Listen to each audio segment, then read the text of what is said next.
Welcome to this week's edition of the Swider Insider. I'm your host, Rusty Lindsay, joined with head football coach Mike Swider. And, Coach, you come off a win that you could really look at as maybe one of your top handful of wins of your career, really. I mean, your offense was unstoppable for most of the night. Your defense made huge plays when they needed to, really frustrated an offense that had been full throttle up until last week. I mean, that's as convincing a win over a good team as you could possibly ask for. Yeah, it was a fun night and on multiple levels. But like you say, I mean, offensively, we just could almost do no wrong. I mean, almost no wrong. I don't believe we had any turnovers, and we were converting. We had explosion plays, critical third down conversions. Our special teams played well. We punted the ball really, really well. Fedler punted it well. We were 7 for 7 in extra points, 1 for 1 in field goals, and so we really played a complete game. And defensively, the only play that really. There were two plays that really were frustrating. It was the play before half, when that was a little bit of a frustration, and the one long play down their sidelines on a tight end who slipped behind our DB. And other than that, you take those couple plays away defensively, it was a pretty good performance as well, and especially in the red zone, holding into 3 field goals early. People don't realize how big that is, to really bow up in the red zone and hold them to field goals. So. Great day for the Thunder, and you're right. It's one of the, when you play well against a good team and then win convincingly, it's satisfying. People say, "Well, did you sleep well?" I didn't fall asleep till 5 in the morning because I was too excited. There's two edges to that. Yeah. When you get beat, you don't sleep because you're mad, and when you win like that, you don't sleep because you're too excited. So I don't know, man. I didn't sleep either night. Yeah, you mentioned the early field goals because we talked on the broadcast how big it was, how different it is if your offense is scoring touchdowns and their offense is scoring touchdowns, and all of a sudden that lead doesn't establish itself. But it also forced North Central to start taking some chances they didn't maybe want to take if they were in an even kind of game there. No question. When you imagine score for score, you don't take chances. You just don't. But when someone's gaining 4 points on you every time, and there's a change up there, you're getting behind the curve, and it's no different getting behind the chains on first and second down. It changes the way you approach things, and that just plays played in our favor. So that was a real positive thing. And people don't see that necessarily as positive as they are, and that's the other reason why you punt the football even when you're deep in their territory. Sometimes you punt it because. Gives your defense a chance to gather itself a little bit, and sometimes those touchdowns or those field goals are scores, if the drive started earlier or later. It's surprising in a game like that to see so many big plays. You guys had 3 touchdowns of 75 yards or longer, and they obviously had the big one before halftime. But how big was it to come out of the gates 3 and out, and Jalen hits the big one for 75 yards, and right away you've weathered the storm and have delivered the first blow when we were talking last week about making sure you just kind of sustain their push early? Yeah, well, the first thing, they came out and ran the ball 3 times in a row, which said, okay, we're going to pound the rock and see if you guys can hold up. And that was huge. First series of the game, they're out. Big explosion play. Absolutely established something. And then first play after half. We're going up by a score at that point. That really was just as big as that first one, maybe even bigger. Because it sort of took the air out of their sails. They stop us, punt the ball. Now it could be a whole different deal. I mean, sometimes the games are a little close in the score scene. Yeah, take us through that swing around the halftime break. You guys have a great 2-minute drill. You get down, you score 30 seconds left. You're getting the ball out of the halftime break. You feel really good about where you're at because your offense hasn't been stopped yet. They hit the home run. What's the feeling there in the locker room right after? Because you kind of can be a little demoralizing. Yeah, absolutely. But the biggest thing I kept going, we're separate. Our offense and defense are in different areas. And I just went into each locker room and said, hey, man, we're a better football team. We're a better football team than these guys. Don't let that last play take away any of your confidence right now, because we are better, and the entire half other than that play proved it. So don't focus on that. Forget about that. Come on out I just try to instill confidence in them and pump them up rather than sometimes at halftime you just go, you grind them a little bit, and it was just, hey, we're good, we're better than they are, let's just prove it. And then what about the swing after that? You just mentioned like Jacob Creighton hitting that first play of the second half, and just like that, you're back to a 2-score game. Absolutely, and then you function differently. It's like you're ahead of the chains. I mean, now you function much differently. And but the other thing that was hard defensively on us was losing those two kids. Man, when we lost Kyle Fox in the second quarter in the first half there, I mean, half our defensive call sheet went, and that really tied us up, really restricted us in a lot of ways. And then when Daniel got removed from the game, it made it even harder. And so I think when you add that into the way our defense played, losing those two kids, I mean, people can say anything they want. That was pretty impressive for that defense to do what they did without those two kids in the field. And it looked like for the most part you were hesitant to bring extra pressure, obviously, but your defensive line was able to. We talked last week, you and JJ both said you got to get him off his mark, you got to move him. And all night you didn't feel like there was maybe only a handful of times he got to the top of his drop and delivered a ball right off his mark. The defensive line did a great job moving him around in the pocket. No question. And the problem you're talking about, we were going to pressure him more even. But the problem is our pressure package was you bring in Brady and take out a D lineman and then have a pressure package off of that. Well, now Brady's in for Fox, and then all of a sudden so now Herbert's playing in that position. All of a sudden he goes. I mean, your pressure package just got wiped out basically. And so we were counting on those guys up front, and they did. They may not have sacked him, but they did move him around enough. And how big was it also, that defensive line? There really were no big plays in the run game. I mean, right. Those front four really closed every possible hole and made them very one-dimensional. Exactly, and you can absorb a little bit of a passing game when they can't run the football, and that's it's cliche-ish, but generally speaking, if you can run the ball and stop the run, chances of you winning the game are pretty good. It seems like there's always this back and forth with this rivalry, but Saturday night it seemed like every time they had a big play, you had an answer, and a lot of times it was quick. They score to get back within a score. Carter Roberts goes 80 yards on one play. They get it at halftime. Creighton goes 77 on one.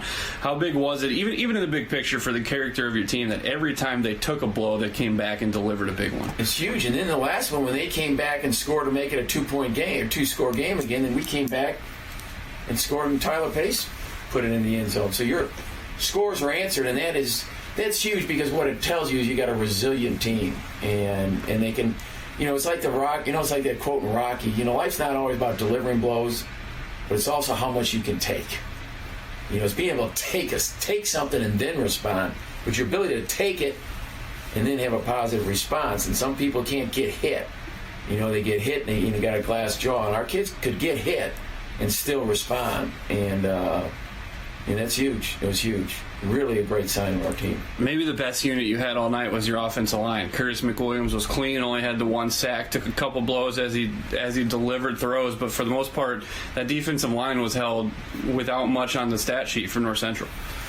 Yeah, big change from Illinois Wesleyan, huh? And this was the offensive line that we suspected we had, and we challenged those kids, and they have come up and they have put together back-to-back weeks of really, really dominant play. How big was the performance of Braden Parker and Jake Hibben really limiting their big guy, the defensive tackle, Highland, and then they also had the 300-pound defensive tackle, the freshman, and those guys we didn't call their name very often on Saturday. Well, people don't realize how good Jake Hibben is. I'm telling you, Rusty, we've had some good ones here. We've had some really good ones, and one of them won the Offensive Lineman of the Year in the country, Spencer Clark, a few years ago. But this kid is as good as any center I've coached here in all my years. He really is. This kid can flat out play, and he gets kids right, and he is strong, and he's an athletic kid, not a real tall kid, but he's about as good as they get up in there. How odd was it for you guys as a coaching staff, where it's a track meet for 2 quarters, you get the big score, and all of a sudden the defense takes over there in the third quarter, and it's trading 3 and outs in field position, and it felt like the whole dynamic of the game kind of swung, at least for the third quarter there.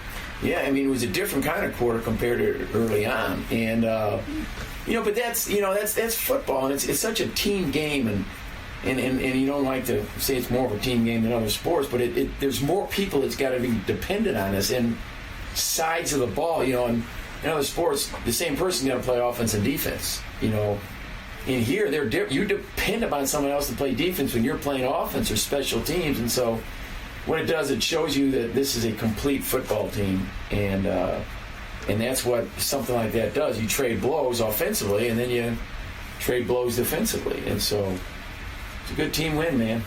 We remarked on the broadcast that it had some similarities to the 2015 game over there, where you guys score to go up 3 scores. They score late, which seems like a meaningless score, but ended up being the difference in the tiebreaker at the end of the year. That being said, how big was that fumble there at the end to preserve a point spread that's going to be awfully hard for North Central to overcome? Yeah, I mean, that was massive. People, because at that point, it's like their score before that sort of happened too. You're just sort of, you're trying to slow them down rather than stop them. And I'm a defensive guy, and that you struggle with that feeling. It's at the end of the game. You see it at all levels. I mean, great teams. Okay, let's just slow this down rather than stop them because the clock's on our side. I mean, logically, it's good thinking. The only thing that's going to beat us is what? Quick scores. It's the only thing that's going to beat us here, our fast scores. So you don't go into a mindset of stopping someone. You make calls that are to slow them down and prevent big scores. Problem is, your kids feel that. They say, well, they're just... And it gets like that. And so getting that fumble was really, really huge. And it's just nice to end kneeing the ball rather than getting bled out. And it's a better feeling.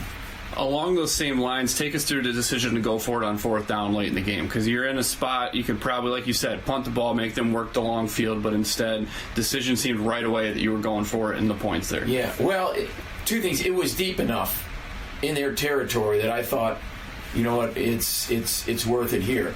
We punted it earlier in the game in the 41 or 42-yard line there, but at that point in the game, to me, it was the ball was too deep, and we have a 35-yard line is basically where we're going to say we're going to go for it on 4th down and we're going to kick a field goal. And it was a little bit like the field goal was a little bit too long, and it was inside that 35-yard line. And that was sort of like the line of demarcation for me. It was going to be outside. I probably would have punted, but it was inside. It was short enough, and so we did it. So I look smart, I guess. Obviously, that's set up by getting 10 yards on a 3rd long, and you guys avoided 3rd downs for really probably the first 40 minutes of the game. I think you were 0 for 1 on 3rd downs in the first half. How big was it to have that 3rd down success? And that's really equivalent of not even reaching 3rd down early in the game. Yeah, no, I mean, 3rd down conversion is staying on the field. And that whole drive, we had overcome some penalties and some goofy things. And the pass that Tyler Pace was getting, I think that was a 3rd down pass too. And so, and we not made it there, we would have kicked a field goal at that point to turn it in, not for a point issue, but at that point, it would kick a field goal and make it a three-score game. You're fighting that whole thing of winning and then points, and it can get real convoluted, and it creates good discussion afterwards and good second guessing, but it all worked out good. We've seen it a few times now that it's starting to become a regular occurrence with the fair catch rule on the kickoffs. You saw North Central do it a few times. You guys have tended to trend toward just get the return, see what happens. Is there a strategy that you guys say, hey, maybe there's a better opportunity for a big play that outweighs what you would absolutely know you're getting with the 25? Yeah, it's a little bit of a challenge to try to sort that out. I think a lot of times is where the ball is caught. I mean, if it's high and deep, it's caught inside the 5-yard line. Generally speaking, people aren't averaging 25 yards a kick return is a pretty good deal. And so, if you're catching the ball outside of the 5, I mean, towards the field, we're going to try to run that out. And I know they fair caught a few between the 5 and the 10, which was an interesting thought, but it is what it is, and anytime to be, I coach our kick coverage team, and anytime they fair catch it, I'm going to be honest with you, I say thank you. I mean, I just do. I say thank you. You can eliminate some massive hits and so on and so forth. So, now they got the ball in 25. Let's go from there. So it felt like an odd rule early on, and a lot of people are still getting used to it, but it seems like a rule that most coaches are in favor of in the big picture. Is that safe I would agree with that. Absolutely. Because it does give you, if you still want to take it out and take a chance, you can do it. But it allows you to say, hey, we're going to, if you're an offense or you're fair catching, you can say, hey, I'm going to take the ball to 25. I'm not going to risk a fumble. And so it's fine. I don't have any issues with it. You start to turn the page now. You look at a North Park team coming in here, shuffling a little bit. They get coming off a loss to WashU, 0-3 in the conference. It seems like North Park has struggled to maintain any kind of identity since the graduation of T.D. Conway. So what do you look at as the flavor of the month, if you will, with this year's North Park team? Yeah, it is. I mean, they have some skill. They always have. Coach Conway, there's some very skilled, highly skilled athletes out there that have some speed and have some talent, but it's continuity. It's the continuity that they've really struggled to maintain. Guys that are there and they're there year in and year out. You see them; they have some, but I mean, across the board, 3 and 4 year guys, and that's a hard thing. And I'm not condemning anybody, but that's a hard thing to do, and I think that's what North Park has struggled with a little bit. Offensively, it looks like they're trying to air it out a little bit more. What do you look at from their skill set guys that maybe provide you some matchup problems? Yeah, they got some speed. They got some speed at the wide receiver. The quarterback is a sophomore kid. He's a strong.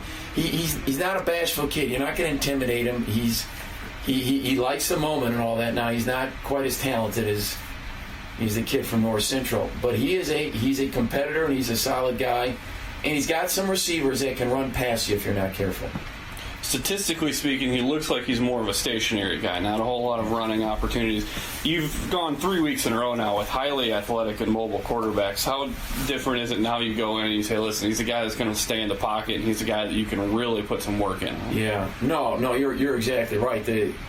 We faced 3 quarterbacks here that, from the mobility aspect, oh my goodness, they are really, really good. And and it does. It takes away a dimension. The scramble drill that you've got to do. So, it doesn't make it a bad thing. I mean, Tom Brady doesn't scramble, and he's pretty good. So, I'm not calling this young man Tom Brady, but it's who he is, and it's the identity of that team, and I'm not going to condemn them for who they are. It's what they've decided to be, and that's fine. Last year, they had a defense that provided some physicality that was able to keep them in some games late. A lot of turnover now on that defensive side of the ball. They've got, looks like, some strong linebackers, but what do you look at as being the strength of this North Park defense? Well, they got a real good corner. Number one is a real good corner. He's a real good corner, very athletic, probably the fastest kid on the field, either side of the ball. Yes or then. And he can do some things. You can just see he's a returning all-conference player, and he's a good kid. But I think the biggest thing for us, is obviously we can throw the football. We got good receivers, but it's always going to be, as long as I'm coaching here too, we want to run the football. And doesn't mean we don't throw it. Doesn't mean we're not going to throw it. But we're never going to just abdicate and not do that. We're going to run the football. You guys have really found, it looks like, the workhorse of your backfield with Jacob Wheaton. What's another week, another 100 yards? What's really been the biggest thing for him to make it show that it's not just a 1 week flash? Well, the kid was a scout player last year. He was 5th string this year. And he's just a great. You know why that kid stayed in the program? See, that's the thing. You talk about continuity. Those kids are leaving other programs. They're not staying around. And he's staying around because it's a program. He's staying around because there's value even if you don't even play. And it's paid off and nobody's happier. And, hopefully we can get Stone Watson back. It gives you another dimension too. So there's some boys back there. But that's not we knew Jacob was a good player. He just was, when there's Scholl and there's some other dudes out there and Stone healthy, kid got buried a little bit. And, got a chance in the sunshine, and nobody's chasing him. You talk about the program, and obviously weeks like this with homecoming is where that program feel really kicks into overdrive. Your door is probably a revolving door of alumni coming in today, and hard to get away from the field after the game tomorrow because you got so many guys coming back. But Friday night, your team chapel, homecoming week, the auditorium's packed. What's that like for you as a head coach? Kind of maybe do you take the time to turn around and say, and just kind of take it all in? Like this is bigger than just something that I've built here. Oh gosh, absolutely, positively. I mean, that Barrows probably holds 400 or 500. I mean, it'll be standing room only. It really will, and that's that's just a blessing. I mean that. I've always said any program's legacy is going to be on the alums and the people and the influence that it's had. And I just got an email this week from a young man that's Colin Sinclair, that he's full-time FCA. And he said he's full-time FCA because of his football program and the inspiration that he's received from it, and called him into that field. And he's also a tough guy, and he just came back from a Navy SEAL leadership-type training program he went through. And he made a statement. He says, your training program and our program is the same way as they run the Navy SEALs. And he shot me an email. He says, never changed, Coach. And I just went, I said, I could probably die and go to heaven right now. And that meant more than even the win against North Central. Getting that email saying that I'm in this field because of this program and you, and this program is, I just went through a Navy SEAL training process, and that's what this Wheaton football is about. It makes it worthwhile. The Lord can take me home now. Bring the chariot down, Elijah. Take me home. Get a healthy dose of swing low here tonight. That's right. All right, Coach, we'll get a chance to talk to you after the game, and good luck here against North Park. Thanks, Rusty.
Good afternoon and welcome inside McCulley Stadium alongside John Painter. I'm Rusty Lindsay on what looks to be a rainy homecoming afternoon here in Wheaton, Illinois. Forecast has been all over the board. We were expected to have rain all night. It broke around 5 this morning. We've been sitting in sporadic showers here for the last hour or so, and as we look at the forecast, it's starting to fall apart on the back end. So who knows?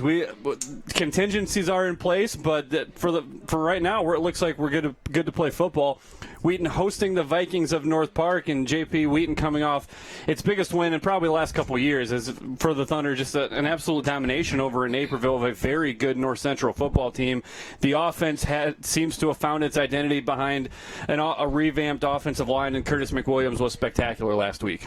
Yeah, no question, Rusty. And from talking around the office with the staff and certainly talking to some of the key players, the sense on the offense side of the ball just seems to be a presence in every play, just kind of a commitment to doing your job and living in the moment of the play and not sort of thinking broadly in terms of what needs to happen at the end and sort of just going through the process to steal the Philadelphia 76ers. I'm the assistant basketball coach. I'm going to throw a basketball in here, folks. I apologize, but I'll do my best to keep it on the gridiron. But to just trust the process with each drive, with each series, and sort of know and believe in the talent that's on the field. Yeah, the offense putting up 52 points. It's the most North Central's given up, the second most they've given up in the entire series against Wheaton, 56 being the most, but it's also the most points they've given up in a regular season game since 2002. That's a very good defense, and Wheaton just made it look easy. But this front five, this offensive line has really become a strength, and it's allowed for the emergence of a workhorse running back in Jacob Cretin. With the injury to Stone Watson, the absence of TJ Williams this year, Jacob Cretin has really emerged and taken the ball and run with it, so to speak.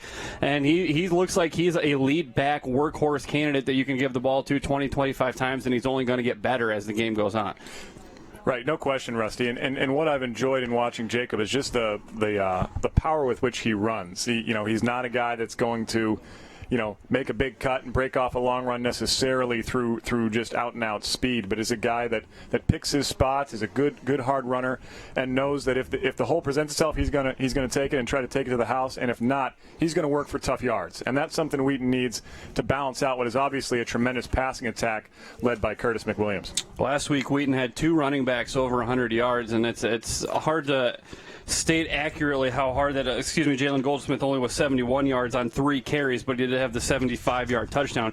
So, I mean, the big plays were abundant last week, and we saw that with Milliken, too. This is an offense that once they've retooled the offensive line and kept Curtis McWilliams upright in the pocket, the wide receivers are making big plays. You saw Carter Roberts come out with an 80-yard one-play touchdown drive last week.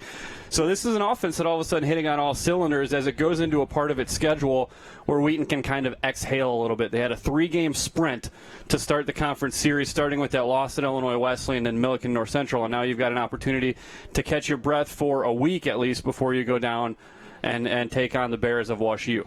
Sure, and while North Park obviously has been a team that has struggled a little bit this season, it's always the danger of a little bit of a trap game. You've just played your rival. You feel like you've gotten through that sprint you mentioned. You're heading down to St. Louis, a new opponent in WashU, a team that has shown itself to be a quality squad that went into North Central and played them very, very tough, or it may have been I apologize, but played North Central either way, very tough.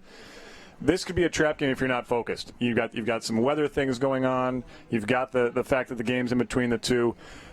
In talking with actually, I saw Curtis this morning. He strolled into my office and we just were talking a little bit. And Curtis was saying, hey, we just got to come out and hit him in the mouth on the couple few drives and just sort of stand our ground and say, hey, we're Wheaton, you're North Park. We know who we are. We know who you're, and just kind of take that hold right away and not give North Park a little bit of life, which starts to build, and then things get dangerous for you. Well, as a coach too, when your team comes off a high, it's hard to really refocus them. And Coach Swider had said, try to make that the only time I make that mistake. Coach Swider had said coming off of the Milliken game, that's the hardest he's coached in maybe his career for that week, and then he had to turn around and do it again with North Central. So I mean, this staff has driven these players hard the last couple weeks, and they've accepted the challenge. And so the tune this week. A different tune was, hey, you've got to accept the responsibility of being an elite football team. Right. Now is the part of the year where you have to stand up and announce yourself and not just a one-week flash. Right. We've got the men's glee club assembling down on the track. We'll send things down for the performance of today's national anthem here in a minute, as they do every homecoming. You see the glee club along with some glee club alumni. But yeah, JP, that's really going to be the challenge. Is doesn't matter who your opponent is. Yep. It's about being an elite team, practicing at an elite level, and accepting challenge. So with that announcement, we'll send things down to the track. The homecoming tradition of the national anthem being performed by the Wheaton Glee Club.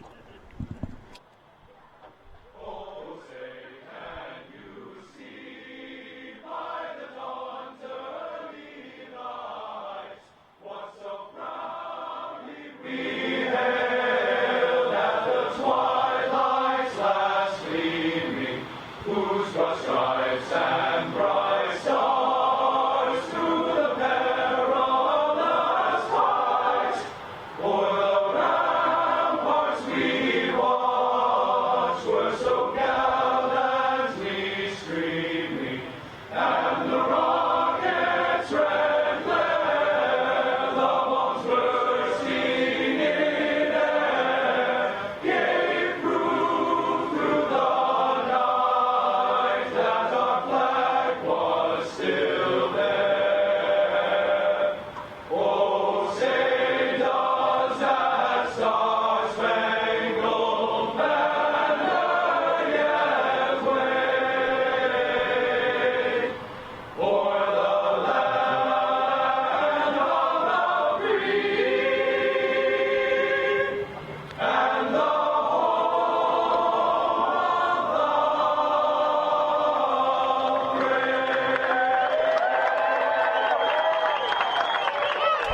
One of the unique homecoming traditions at Wheaton College, the national anthem at the football game being performed by the Wheaton Men's Glee Club. Alongside John Painter, I'm Rusty Lindsay, wishing all of you Thunder fans out there a happy homecoming as we assemble here at McCauley Stadium. And JP, we were talking right before the break there how you've got to get a team to be bigger than the opponent, be bigger than a moment. How do you push them, and what are the buttons you kind of have to push to take a team to away from preparing for your rival to continue that level of focus and preparation even when the opponent isn't the same? Right, yeah. Obviously, in my opinion, it really starts in practice, right? It starts on the Monday you get back. You celebrate that win, you enjoy that win for 24 hours or so, and then you're back in it.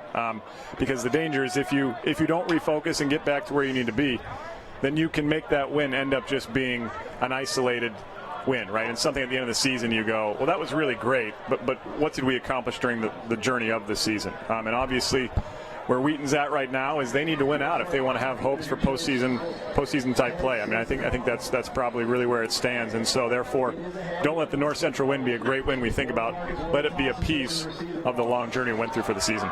Yeah, and Wheaton has put themselves in the driver's seat in the CCIW as best you can, having the loss. Obviously, right. Illinois Wesleyan has the driver's seat because if they beat North Central, they will be in as the CCIW champion, assuming they're not tripped up along the way. However, Wheaton has put themselves above the Cardinals, at least in that jockeying for playoff position, and putting North Central in essentially a kind of a win to stay in situation down at Illinois Wesleyan. So this is big for Wheaton to continue its momentum, because this is a team that, like we talked about last year, it was a team that nobody wanted to face if Wheaton was able to make the playoffs. Wheaton's starting to look like that team again, where they're going to be a team that folks don't want to see coming up on the schedule. Yep. No question. I think really what you've got is a team that has sort of refound itself, if you will. That felt like maybe it lost itself a little to start the year. Maybe some of that was the scheduling and things, but really has a belief in what its identity is on both sides of the ball, and is really committed to that. You can just sense from being around the program, being around the guys, watching them work out, watching them practice, there's just a belief in each guy going, I'm going to do my job, and the guy to my right's going to do my job, and their job. The guy to my left's going to do his job, and we're going to get this thing done in each drill, in each moment, in each play of the game, and looking to certainly execute that, because that's winning football. That's how you win football games. He's John Painter. I'm Rusty Lindsay. Thanks for tuning in here on a Saturday afternoon. A big one on the Division III landscape. 3 matchups between top 10 opponents. We will keep you in the loop on all of those. The big one early, Wesley has jumped out to a 14-0 lead over Frostburg State in the battle of 5 versus 6. You've got the big one with Whitewater and Oshkosh. So Wheaton's got an opportunity not only here, but to jump and catapult themselves into the top 10, set themselves up in great position for this postseason run down the back half of the schedule. Right, no question. And really what they've got to worry about, obviously, is just the team in orange here that's playing in front of us. But certainly as you get down the road, and certainly those of us who are calling games and paying attention to the broad landscape are keeping an eye on those games and sort of seeing where's Wheaton going to stack up, what are our odds both as potentially the winner of the CCIW or as an at-large team. It's good tonight to see that landscape and sort of know where you are relative to that. Wheaton won the toss, deferred to the second half. North Park will take the ball. A fair catch called for in the end zone by David Simmons Jr. Griffin Bowes pounding that one just over the goal line, so North Park will bring it out to the 25 to start as we are underway here at McCauley Stadium. The game's going to open at least in clear conditions. We've been overcast for the last 24 hours or so. Temperatures in the mid-60s. You've got quite a bit of breeze blowing at the back of Wheaton right there, so it would have been pushing the kickoff right to left. But this is it's going to have some effect on teams and some play calling going left to right when you're into the wind.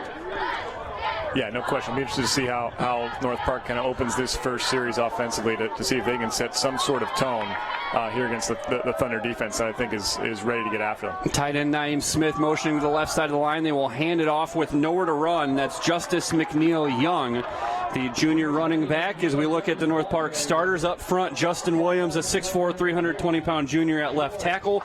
George Corey, the senior guard, 6', 250 at left guard. George Tafua Jr., 6', 265 junior, the center from Samoa. Rush Assing, 6', 260 sophomore at right guard, and Zach Sandlin, a senior at 6'3", 250, the right tackle out of Pflugerville, Texas. 2nd and 10. Play fake for the quarterback, Grant Borsch. He steps up and he steps right into the sack of DeMarte Arifalo. Theophilus. Looking at the other starters, Grant Borsch, the sophomore quarterback, completing 65.9% of his passes for just over 900 yards. The wide receivers, Hunter Hinkle, Woody Corey, Brian Mina, and you also see Sid Smith IV check into the game here as they go 4 wides on 3rd and 14. First possession of the game for the Thunder. Thunder defense starting this afternoon's game without Daniel Herbers, suspended for the first half. It's a draw on 3rd and long. Handoff is to Justice McNeil Young, and he sneaks his way out across the 30, but still well shy of the yard to gain, and that'll bring on the North Park punt unit.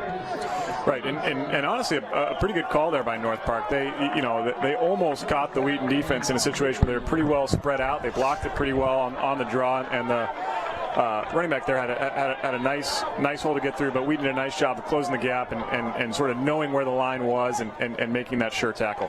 Wheaton without the services of Adam Torini today, so it'll be Carson Lean and Phil Nichols back to return. Rugby-style kick, bringing Nichols out to inside the numbers, breaks out of a tackle, and he runs into a pair of Vikings led by Ryan Housen, the sophomore defensive back, and Wheaton will start their first possession from their own 39-yard line. The CCIW Offensive Player of the Week, Curtis McWilliams, leading out his troops here for their first possession of the game. And they do so with Jacob Cretin off back-to-back 100-yard games in the backfield. It's Lean and Nichols to the right side of a double tight set. Look for Wheaton to establish the run game early. This is Cretin on a stretch to the right side. Lowers his shoulders, spinning, backpedaling. And there you talk about the tough running style. He was hit maybe a yard or so from the line of scrimmage, but drove himself up to a 5-yard run. Right, and you really like that balance. Again, I like that Jacob is sort of that pounded type back, the workhorse truck.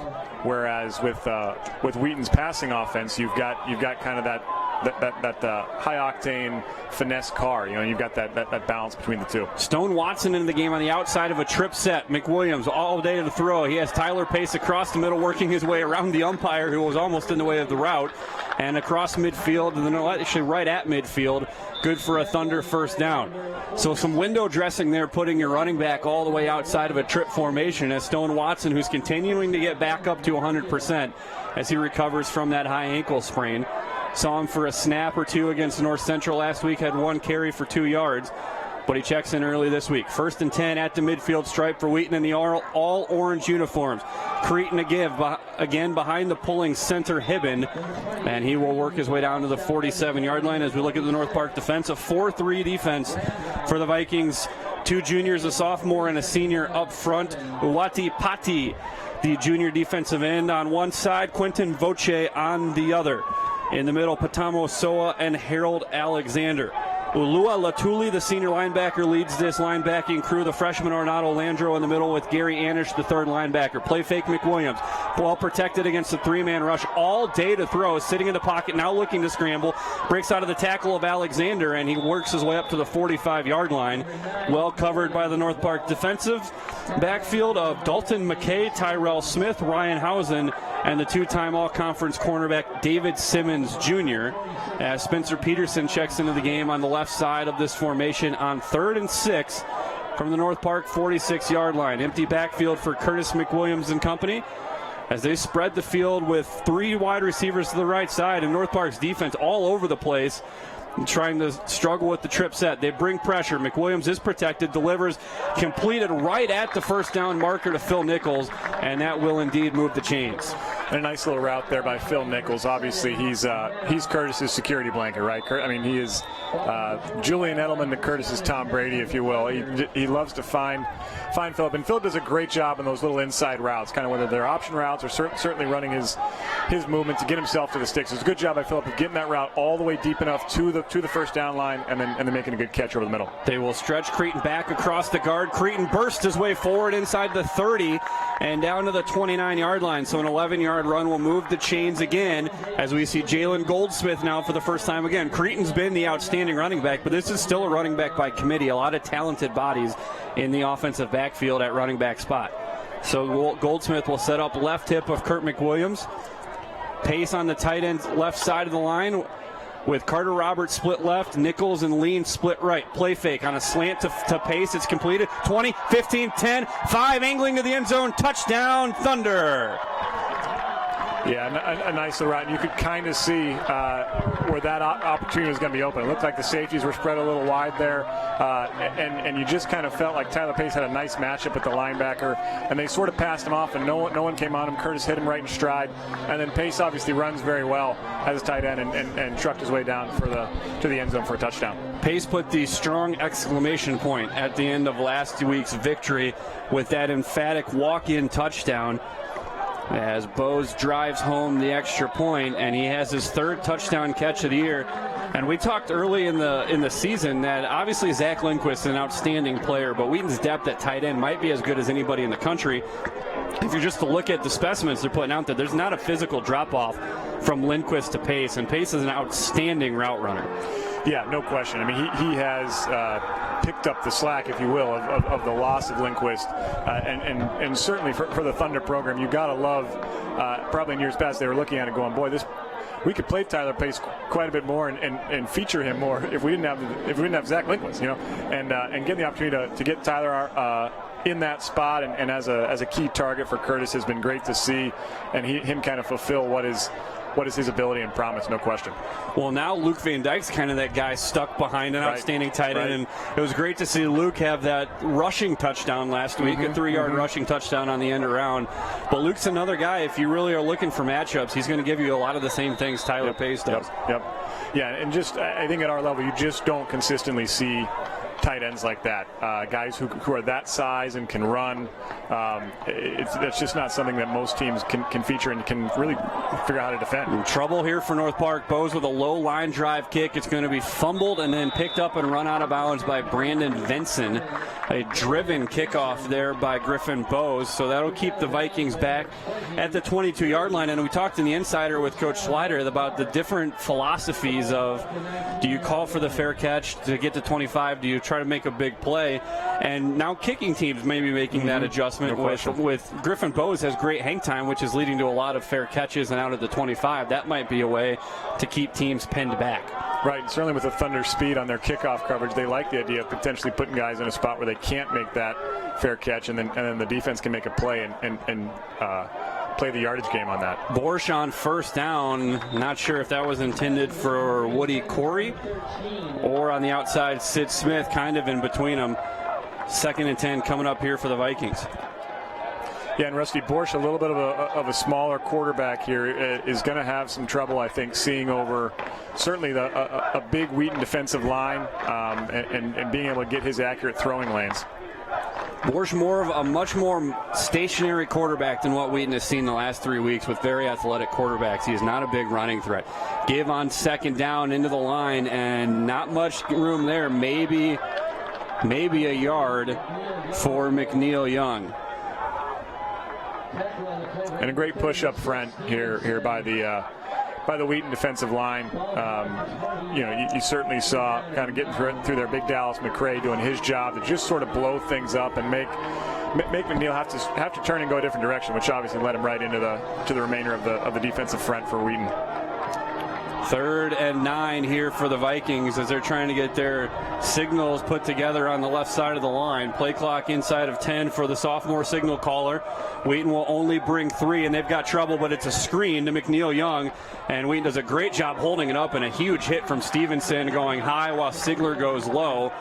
And once again, it'll be 3 and out for the Vikings. Right, a great job by the Thunder linebacker, certainly Stevenson, and then obviously the defensive back there with Sigler, sort of recognizing and diagnosing that screen play, and getting to the spot and making, again, sure tackles. You had Sigler closing in low, you had Stevenson coming in high, and just securing, preventing the first down, and obviously forcing fourth down here for the Vikings. Rush Ossing did a great job with Ryan Schwartz, but Schwartz, in a similar vein, did a nice job of occupying that blocker and not letting him get upfield. This is Nichols on the punt return from the 35, trying to find a crease. He spins, coming back to the near side, bursts through a seam, and with nothing there, he's finally going to be brought down at the 47-yard line. Phil Nichols, an excellent job of making something when it looked like North Park was in great position to stuff that return. Yeah, Philip Nichols is so shifty and elusive. You rarely, if ever, see him tackled by the first guy. Certainly on punt or kickoff type opportunities, he's somebody that just is always able to make that first guy miss and gain himself positive yardage and additional yardage, even after maybe the first contact or first defender approaches him. Spencer Peterson, the quarterback here for Wheaton, 4-man rush. They bring a fifth. They're going to go into the flat to Goldsmith. Goldsmith breaks out of a tackle. Goldsmith patiently working his way inside the 45-yard line. Jesse Scott told us we might see a little more of Spencer than usual. And it's not because of an injury, but kind of to protect Curtis a little bit, but also to give Spencer reps that you can continue to expand this quarterback package and make it look less like a wildcat and more like just a normal part of your offense with a very, very athletic quarterback. Right. You've got to put things like that on tape that are going to keep defenses honest. You know, we all know Peterson obviously has the ability to run the footballs. It looked like they were probably getting into that situation here with a whistle here or a flag here on the play. Yeah, it's going to be a false start for the Thunder, and it's going to go against the center, Jake Hibben. And I'll move things back to the 49. 2nd and 6 coming up for the Thunder midway through the first quarter, already leading 7-0 over the Vikings of North Park. A nice crowd on hand here. Threat of rain, but not raining at the moment as Spencer Peterson in the shotgun. Spencer Peterson keeping to the right side. Peterson has a hole. Ball comes out late, and that's going to be a turnover. Gary Anish falls on it back inside the 30, and it was a big play for the Thunder, but it's going to result in a turnover as the ball comes out at the end. Yeah, tough there for Peterson. Obviously, he had a great opportunity and a nice running lane, and then just a nice hit there from number 1 there for North Park, David Simmons Jr. Helmet right on the ball. The textbook kind of hit to pop that ball loose. And just an unfortunate play for the Thunder, but really an excellent play by the Vikings. I mean, that's a good defensive play and a good hit, sort of from Peterson's blind side. Yeah, right on the football with the crown of the helmet for the senior out of Indianapolis. That's his first forced fumble of the year to go with 1 interception. A 2-time all-conference defender is Simmons. So 1st and 10 from their own 32 for the Vikings as Borsch sits in the pocket, swings it into the flat to Sirocco. And Michael Sirocco will work his way out across the 35. That's a nice little easy pitch and catch for 7 yards on first down. Keeps you ahead of the chains. Yeah, I was curious there, Rusty, to see if North Park would try to take a shot or something. Obviously, sort of that sudden change play where you hope to catch a defense not prepared or sort of emotionally off from a turnover. But obviously went with the yardage play there for the Vikings. So 2nd and 3 here for North Park as they go 3 wide receivers. This will be Sirocco on the handoff running to his right. He gets out across the 40 before he is stood up by Corey Kennedy, who tried to rip the ball out unsuccessfully.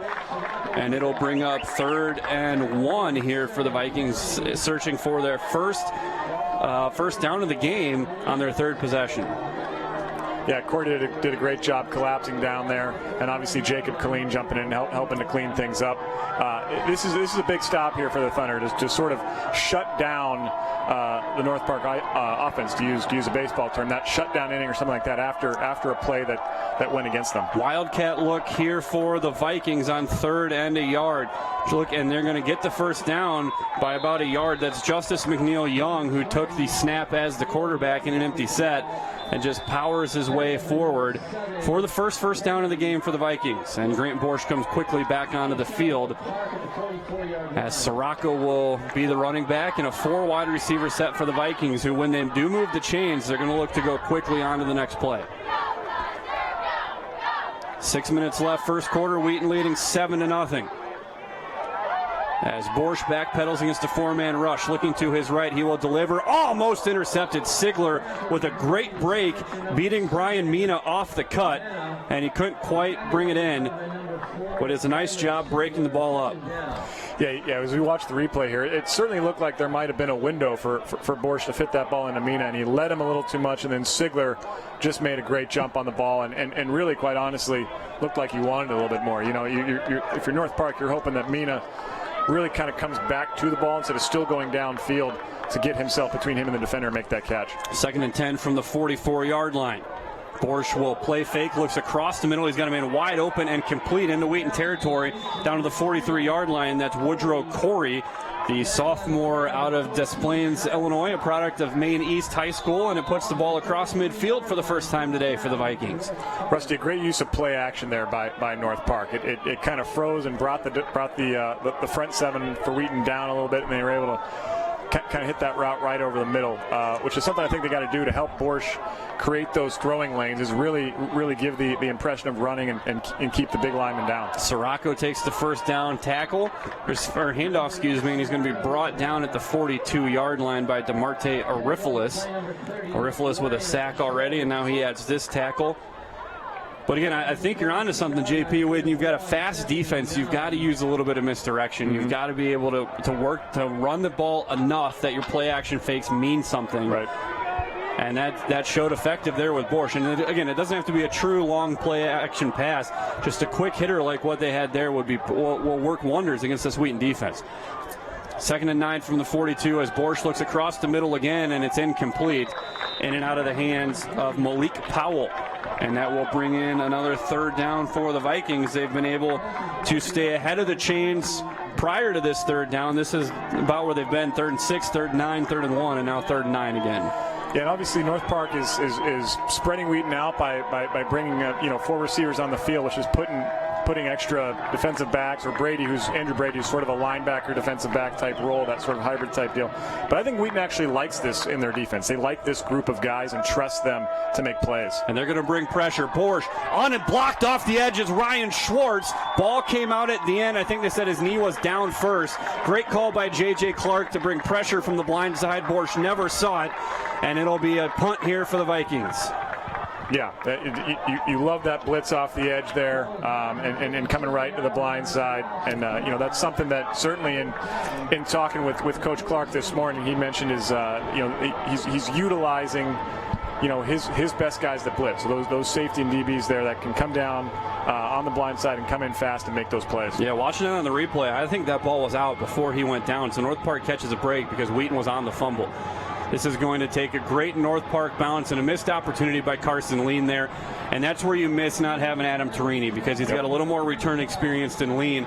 Lean came up and rushed like he wanted to take that first bounce.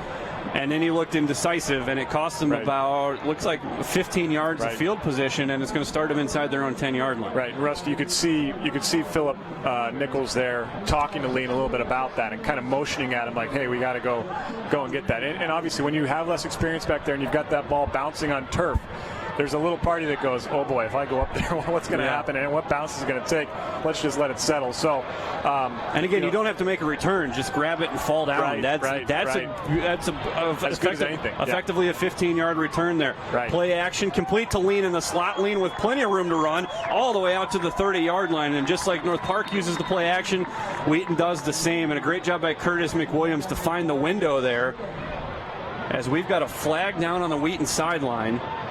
My guess is this is going to be a sideline infraction or sideline warning against the Thunder. It's right in front of Mike Swider where he was standing. So we'll look to sort this out, but this has the feel of a sideline warning and not an actual penalty.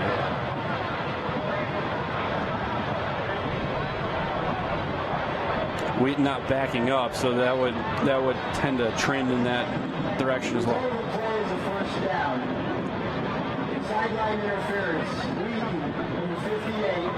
15-yard penalty, 1st down and 10. Wow, so it's sideline interference, which is not a sideline warning. And that's against Nate Thompson, the backup center. And that's because Nate Thompson is the guy who's signaling to the line. So he's jumping out to try to give the signals for the next play. And he interfered with the official running down the sideline. So that's Wheaton's speed getting a little ahead of itself there and costing them 15 yards. But it comes at the end of the play, so it ends up being a gain of 21 and then a loss of 15 back to the 15. Bunch set to the left, split right is Spencer Peterson. 1st and 10. Jump ball here to Spence, nope. McWilliams going to sling it into the flat and right through the hands of Will Smith. it felt, and he gave the look first, almost the impression that they were going to do it. So that might be something they come back to kind of throw that deep ball or jump ball to Spencer Peterson. Obviously, Peterson lining up at wideout is unlike anything that DB has ever seen in terms of just size, speed, and ability. And Wheaton has used that in certain spots. They will give to Smith on 2nd and 10, and he's going to be spun down in the backfield. Nice play made by Voce there to bring him down at the line of scrimmage, and that'll bring up 3rd and 10 for the Thunder. And North Park's done a nice job since the opening possession of the game. They got the turnover. Now they're keeping the field position against the Thunder, and they have slowed the momentum of a Thunder offense that came into this week operating on all cylinders after putting up 52 or more points each of the last 2 weeks. So 3rd and 10, delayed blitz. McWilliams protected. Comeback route to, wow, that's a great throw. Comeback route to Carter Roberts. He threw it before he ever got to the break. That's one of the hardest throws you can make, that deep comeback route. And we're not going to be wide enough on the replay, but when McWilliams throws this, Roberts is one step away from his break, and he throws him open on the sideline at the 31. Yeah, a great throw by Curtis and a great route by Carter as well. He ran that comeback, and he came back and met the ball, right? And that's a tough, long throw that's taking him out of bounds, but he met it and was able to two-tap down in bounds. Play fake. He's got Tyler Pace wide open, and he underthrew him. Tyler Pace could have walked down the sideline for a touchdown. He threw it on the run, and he underthrew him at midfield, incomplete. Yeah, that's one of those. It's so open, you almost pull the string a little bit, right? Where you're feeling like, oh boy, we got 6 here, and you just try to go, how can I not screw it up? And by thinking, how can I not screw it up, you screw it up. Yeah, and he also had his options there. Phil Nichols was running wide open underneath of Pace. He kind of split the difference between the two. 2nd and 10, trips to the left side. Vikings showing pressure. They're going to throw the bubble screen to Nichols. Nichols will work his way out across the 35, and he is rode out of bounds there. And we've got a man down at the end of the play and a flag as well. That's Dalton McKay making the tackle. Yeah, probably a hold against Carter Roberts, or a late hit there, at the top of the screen at the very end of the play. Voce is the man who got hit, and he's the man who is down. The flags are right around. Offense, number 61, 15-yard penalty. That is indeed the foul, and it's against Jake Hibben. Yeah, Hibben just trying to finish the play, clean the block up, and obviously came in a little late and provided that hit there. That certainly is something you don't want to see put on any player from either team. So Voce walking under his own power to the sideline. But JP, we talked about it at the top, making sure this isn't a trap game. Right now it feels like a trap effort from the Thunder. They're just making silly mistakes that are just getting in the way of big plays. Yeah, no question. The danger is to certainly play to the perceived level of your opponents, and it feels so far that is kind of where Wheaton is hovering around. A little bit undisciplined in terms of some of their penalties. We see Curtis here going deep. McWilliams taking a shot, jump ball down the sideline. That's caught by Carson Lean, but out of bounds. Boy, that's a brilliant back shoulder throw. We've got a flag down all the way on the far side. Might have had North Park, lined up in the neutral zone, which is why Curtis went upfield on the big play attempt, knowing he had a free one. It was indeed. So great recognition by McWilliams to know that he had a free play. Made a pretty good throw, too. Lean couldn't get the foot down. By a foot was out of bounds. And McWilliams does a great job of when he does feel that he's got the defense off sides and kind of gets that sense that he's going to take his shot. So we've seen that on multiple occasions throughout this season where Curtis will just go, hey, I got a free one here. Let's let it rip. Motion comes from Goldsmith. They will play fake. Sits in the pocket. Well protected. Now rolling to his right. Oh, he's got room Pace. To scramble. He's got Pace wide open again. This time he makes the catch at the 41, and he will be brought down all the way down at the 24-yard line. So they go back to the same route concept, and it works once again. Yeah, Rusty, North Park is having trouble covering pace. I don't know if it's breakdowns in coverage or just the right movement and the right action that is getting him open, dialed up by coordinator Jesse Scott. But pace has been open all day, and is just having a field day out there. Sidney Francois Fries brings him down at the 24-yard line inside of 2 minutes left first quarter. Sun trying to poke through an overcast day. Put some sunshine on this homecoming week, and they botched the play fake. McWilliams going to go up top to Lean. Touchdown Thunder. What a throw from Curtis McWilliams. And Carson Lean, who had 2 touchdown catches here 2 weeks ago, gets one here to put Wheaton up 13-0. Yeah, a little bit of a botch, as you mentioned, play action there, but it still worked. And Lean ran a nice route, kind of that post right over the middle, and McWilliams put it right on him. I mean, the defender was there, but Curtis just did a great job of dropping that ball right over the top. Defender jumped, and he just couldn't get to it. It was just a money perfect throw. Good snap, good hold, good kick for Griffin Bowes. And Wheaton leads this one 14-0 on a big play. There you see the botched play fake. And that's a defender who's got good coverage, Gary Anish, just a better throw. Yeah, it's one of those situations that and you can see there even on the replay for North Park, their Ryan Housen, number 7, sort of giving his guy a tap on the head, going, "Hey man, you were right there," and that's just a great throw. Sometimes you got to tip your hat to the offense. Yeah, Carson Lean with his 3rd touchdown catch of the game, and Lean's a weapon. He's a guy that's missed a lot of time in his career because of injury, but now that we've seen him healthy, he's getting better as the season goes on. But he's got speed, he's got height, he's a matchup problem. Yep. Yeah, Wheaton's receiving core just does a great job of complementing each other. You've got Philip Nichols, who certainly can play the deep ball, but is that great option type guy. And then Carson is somebody who can certainly stretch the field. And of course, we've talked about Tyler Pace quite a bit, and we haven't even gotten into a couple of other names that can do great things, including Adam Torini, who's not even on the field today. This is going to be Simmons. He's going to make the return from the 4-yard line, and he will get out across the 20 before he is drilled at the 21-yard line. Wheaton defender lost his footing on the stutter step there by Simmons. So North Park will start from their own 21. And it'll be their 4th time with the ball. Other games around the CCIW: Carthage visiting Illinois Wesleyan, Augustana and North Central tied at 7 in Rock Island, WashU and Elmhurst scoreless in the first quarter, and Carroll visiting the Big Blue of Milliken later tonight. First and 10 from their own 21 with 99 seconds left here in the first quarter. Twins left, split right, as Borsch will give to the running back McNeil Young, who will get back to the line of scrimmage and no more. Nice play made by Dallas McCray there. Actually, that's Ryan Schwartz coming up to plug that hole. Well, that's a great job of getting inside the pulling guard, George Corey. Yeah. Schwartz was the low man on that play, and attacked and got around there, the pulling guard, and made that play. Just a really heady and smart, solid play there from Schwartz. Trip set to the left side. Borsch will swing it into the flat. It's incomplete. That might have been backwards. No, they finally blow the whistle. Too high for McNeil Young, and it's 3rd and long now for the Vikings.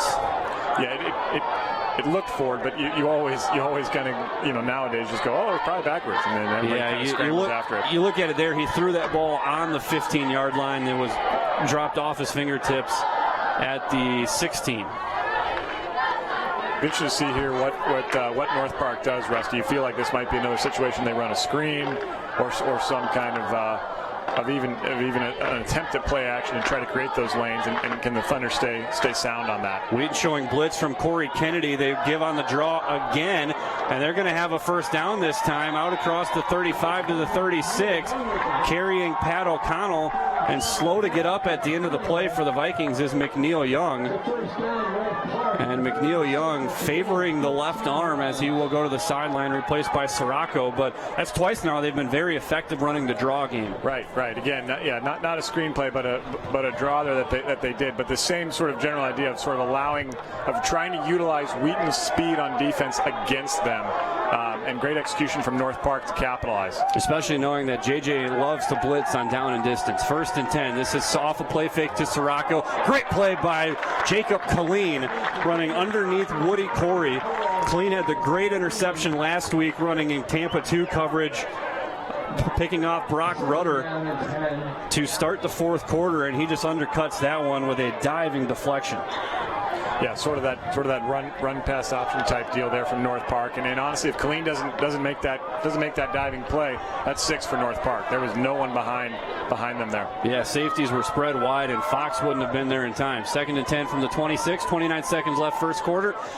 Wheaton leading 14-0.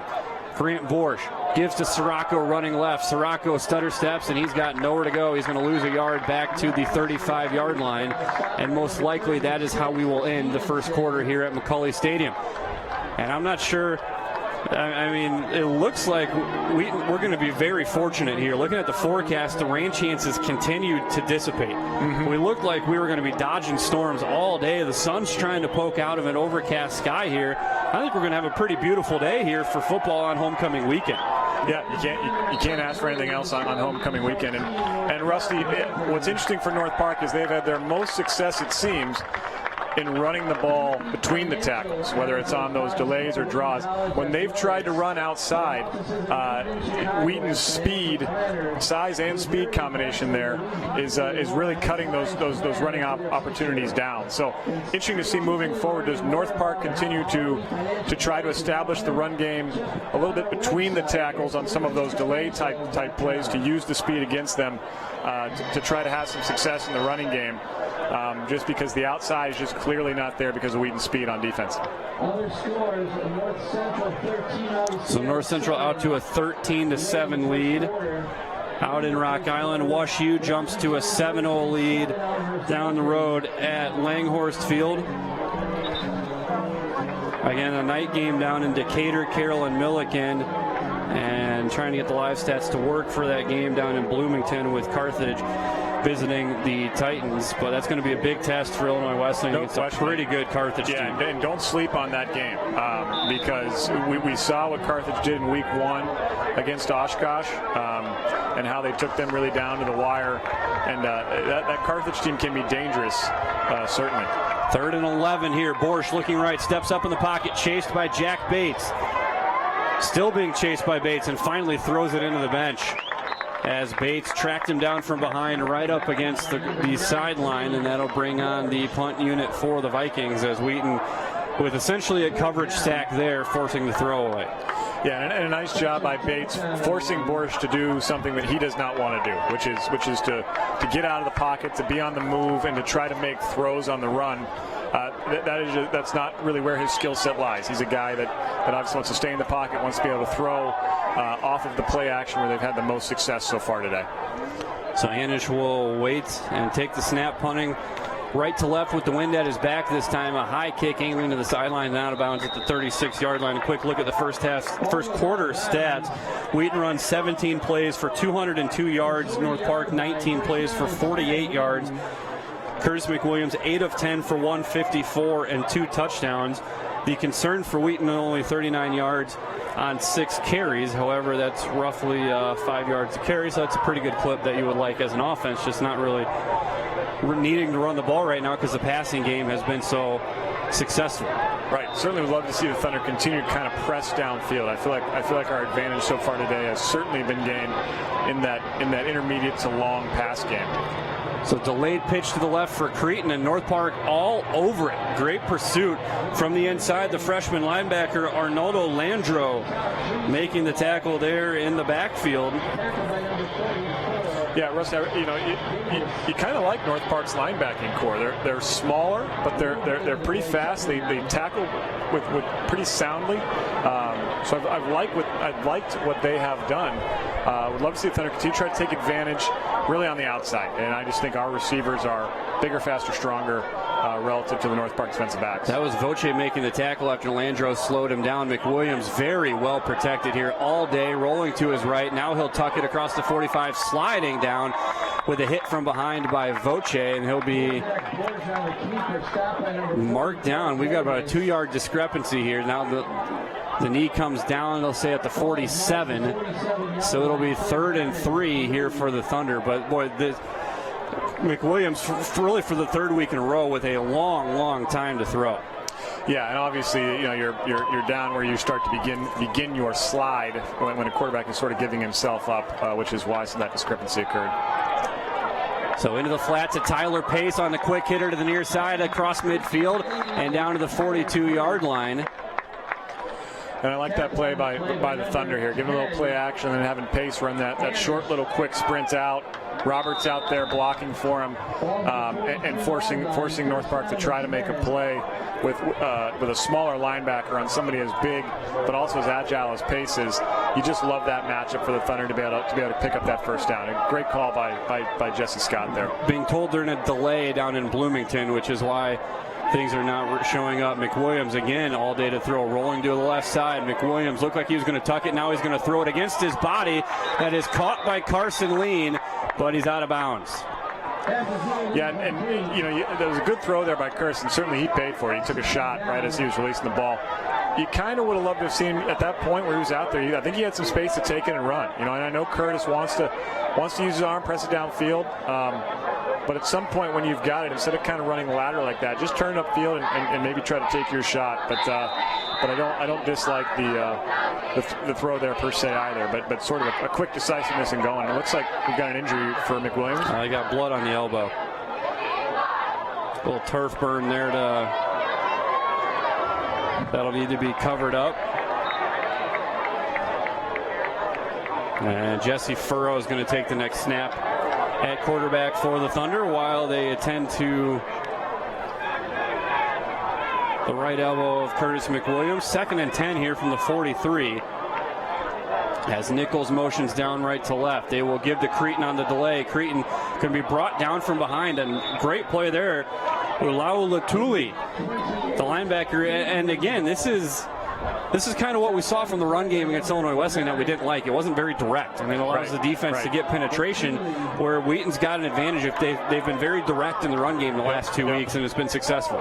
Yeah, that's not exactly Creighton's wheelhouse, right? I mean, when he gets going downhill, he is fast by his downhill, being a good runner and taking contact and then creating space, or utilizing space the offensive line creates.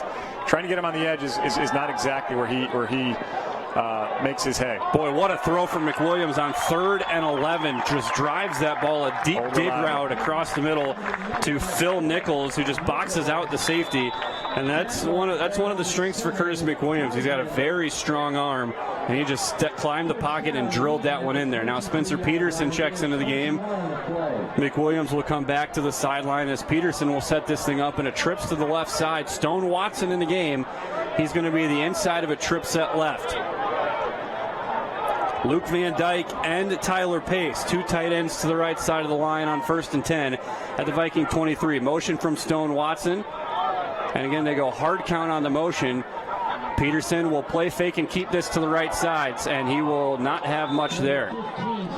And you can feel that play kind of setting to the right, just based on the formation there with the tight ends on the right-hand side, even though a lot of direction appeared like it was going back left. But, and I think North Park kind of read that pretty well, diagnosed the play, and did a good job of limiting the damage there that Peterson made on that run. Furrow's back into the game here. I'm not sure if they're just unsatisfied with the tape job on the elbow of McWilliams or what the deal is here, but they will go with Furrow again. 2nd and 9 from the 22-yard line.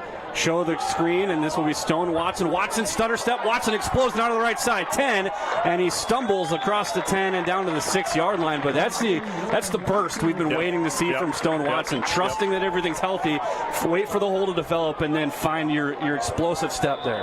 Yeah, and you saw some of that in the first game of the season against Monmouth with Stone, and then obviously he had the high ankle sprain, been struggling with that. But that's an element element that Wheaton needs. What they really need is this, like you said, the running back committee to sort of do their job and their role depending on which person's on the field. So Creighton pounding in the middle, Stone finding those outside lanes to run and use his burst. First and goal from the 8. It's Tyler Pace, and it's another Wheaton touchdown.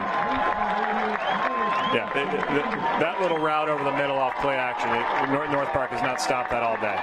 And that's something that I think Coach Scott knows he can go to at any point. It's just really tough to guard a kid like Tyler Pace. Someone who moves like that and can run those type of routes and the type of hands he has. It's a tough matchup at our level, man. So Bowes for the extra point has 2 touchdown catches today, doubling his season total for Tyler Pace. Wheaton leading now 21-0 with 10.5 minutes left here in the first half. Again, a reminder to stay with us at halftime. We will have live coverage of the Hall of Honor induction. Wheaton inducting 11 members into the Hall of Honor this year. A pair of football inductees in that group. Justin Knapp, a 2003 graduate. Dane Lundgren, a 2003 graduate. 2 members of that team to make the playoffs for the first time since '95. 2 All-Americans as well. So again, we will have live coverage of that down at the track at halftime. We'll also have we'll be joined here in the booth by former Wheaton football player Kyle Bradley. His class celebrating their 10th reunion, so we'll get a chance to catch up with Kyle Bradley following the Hall of Honor induction. Again, all that will be at halftime. Griffin Bowes left to right for the kickoff this time. And this one popped high, and a quick fair catch called for by Simmons at the 10-yard line. That's the one I think if you're Coach Swider, you were talking about at the beginning, if you're catching at the 10, that's probably one you want to make a play on, because you've got an opportunity to get that thing without very much work out past the 25-yard line. Right, and you get a sense that with how quick he called it, that may have been a not so subtle instruction from the coaching staff based on the previous time he returned it, which was a decent return, but still was not beyond the 25, I believe, on the last kickoff there by Simmons. So sometimes when something happens that fast, you feel like coach might have been in my ear there. We mentioned at the top of the broadcast, Wesley out to a 14-0 lead over Frostburg State in a battle of top 10 teams. Frostburg State's now scored the last 21 points and leads that game 21-14 at halftime. First and 10 for the Vikings, right to left, and that's picked off by Eric Stevenson. What an athletic play by the middle linebacker for the Thunder, stretching high over his head and to take that thing away from the waiting arms of Woody Corey. Yeah, a great read by Stevenson. North Park tried to go back to the well of what's worked for them, which is obviously that play action and kind of throwing on the top. And you see Stevenson read it. You also see 30 there, Schwartz reading that play and diagnosing pretty quickly, which was well executed by Wheaton. And again, you recognize some of the height for Borsch and not being able to really get that ball over the top just because of the throwing angle. So we'll see if Wheaton tries to take a shot following the change. First and 10 at the North Park 32 following the turnover. Double move here with Nichols on the bottom. Play fake. He's got time. Looking across the middle. Pressure coming from behind. He's going to evade it to the right side. Delivers on a comeback route to Nichols inside the 20. Still standing, and the whistle will be blown dead at the 16-yard line. Yeah, they had Phillip kind of running a post corner there, and then obviously the play broke down. Curtis had to move a little bit, and at that point, Phillip did a nice job of coming back to the ball to make himself available. Which any quarterback will tell you, if you got a receiver that'll work with you when I'm out of the pocket and come back to me, I'll find you. And Curtis does a great job of that. You tell a quarterback to have an internal clock, and when you get to 4 seconds, you're in trouble. He threw that ball after 7 seconds of protection. This is Will Smith on the handoff, looking for a seam. Will Smith behind Curtis McWilliams, and he dives across the 5-yard line. Curtis McWilliams following the play, working as a lead blocker, and that'll be 1st and goal to go from just inside the 5. And Rusty, that effort by Curtis, while he's out there just sort of hand fighting with Simmons there a little bit, that speaks volumes to your team. When you see it, when teams see a quarterback willing to go out and block and do the little things, it rallies guys behind you. It makes them want to continue to follow you. Not that they don't want to follow Curtis, but it's just a message to you guys. Hey, I'm dialed in today. Follow me, fellas. Yeah, you want your quarterback to get involved here. Looking on the fade route to Spencer Peterson. What a catch by Spencer Peterson. Touchdown Thunder. Yeah, great throw by Curtis. And they've been setting this up, right? They've been lining Spencer out there, been looking at it and going other directions. And finally, as you would think, this in the red zone, down inside the 10, throw that fade up there. Spencer is the kid's pushing 6'5" and 225, 230 pounds as a receiver. You don't cover that with DBs at our level. Yeah, that's just a great back shoulder throw as well. And just 1 minute and 15 seconds after they found the end zone previously, they do so again. And that's possession set up by the Stevenson interception. See it again there. Peterson gets away with a little bit of relocation of the defensive back there, but that's just a great throw. Peterson lets the ball get across his body. That's the big thing on the back shoulder fade is you don't want to attack the ball. You want to let that ball get over the body of the defender and then make your reaction, and he does so there. Yep. And Wheaton now in charge following the 4th touchdown pass of the day for Curtis McWilliams. Right, as a receiver, trusting and letting your quarterback throw it to that spot and sort of throw you open in that situation. And as someone who coaches Spencer on the hardwood, no surprise that he was using his hands a little bit to gain some sort of advantage. That's something I've seen all too often over his first 2 years with us and 2 more to come. Curtis McWilliams, 13 of 16, 214 yards and 4 touchdowns. You would say that's a down half because his last 2 first halves, he has only had 2 incompletions. They've both been drops. This week, 2 of his incompletions have actually been catches that have been just out of bounds. Right. Yeah, Curtis is dialed in, and you love seeing that. For Curtis, you love seeing that for a senior, and certainly if you're a fan of the orange and blue, you love seeing it. Wow, Bose gets all of this one as it rolls into the end zone, into the wind. And that'll be a touchback with 9:15 to go here in the first half.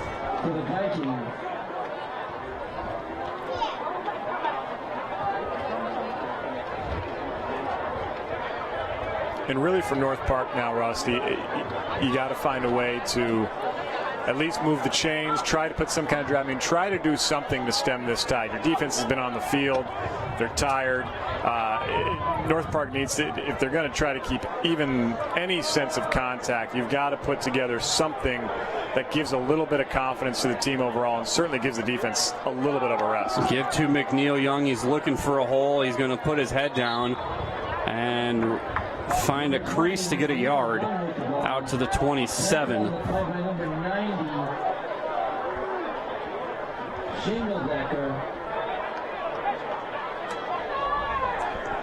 River Schindeldecker. Doug's going to be disappointed he missed that one. That's his guy. Schindeldecker, the tackle, 2nd and 8. Yeah, up to the 27-yard line. Not just a great name, Rusty. A good player and a kid that I know Wheaton is excited about. This will be a good opportunity for the sophomore to get some extended run as Borsch into the flat, wide open is Sid Smith. And Sid Smith is going to have a first down. Sid Smith, the 4th, will have the first down at the 37-yard line. Smith, the junior wide receiver out of Oaktown, Oakland, California. Yeah, a good tackle there by Connor Egbert, a freshman here that I know the Thunder defensive coaching staff is pretty excited about. A guy that they see that has great footwork, has great skills with the ball in the air. You know, probably a little bit of a mixed coverage there. I think he was dropping further than he needed to with Corey Kennedy back there. But good to see Egbert go on the field and get his shot to get some extended time. There's a draw on 1st and 10. McNeil Young across the 40 to the 42. And again, that draw working really well for North Park today. Yep. Yeah, you've got to try to use the speed of the Thunder defensive line against them. especially from the outside, and well blocked by North Park, kind of winning the line of scrimmage battle in that situation. Seeing some depth working in early. You mentioned Egbert, 67 there in the middle, defensive tackle. That's the freshman Guillermo Toro. So he's working opposite of Riffelis there in the middle, 2nd and 5 from the 42. So a pair of freshmen on the field here as McNeil Young looking for a seam, and he's going to try to bounce it. Nice covered, nice contained play made by Kyle Fox coming downhill to set the edge, and it'll be 3rd and 4 here for North Park. Yeah, and Kyle Fox is just such a sound safety. I mean, the kid just makes plays. He's one of those guys. It's a cliche, but he just loves the game of football, right? I mean, and he's a football player. You know what I'm saying? And he's a guy that just loves to be out there playing the game and making the sound plays you need, and that's what you want from senior leadership in your defensive backfield. 3rd and 3 is ruled from the 44-yard line. Twins left, split right. Borsch will move to his left. Rolling pocket, looking for someone to get open, and Luke Peters was the guy who was open, but the problem is Luke Peters is the ball boy. And that'll be a punt here for the Vikings.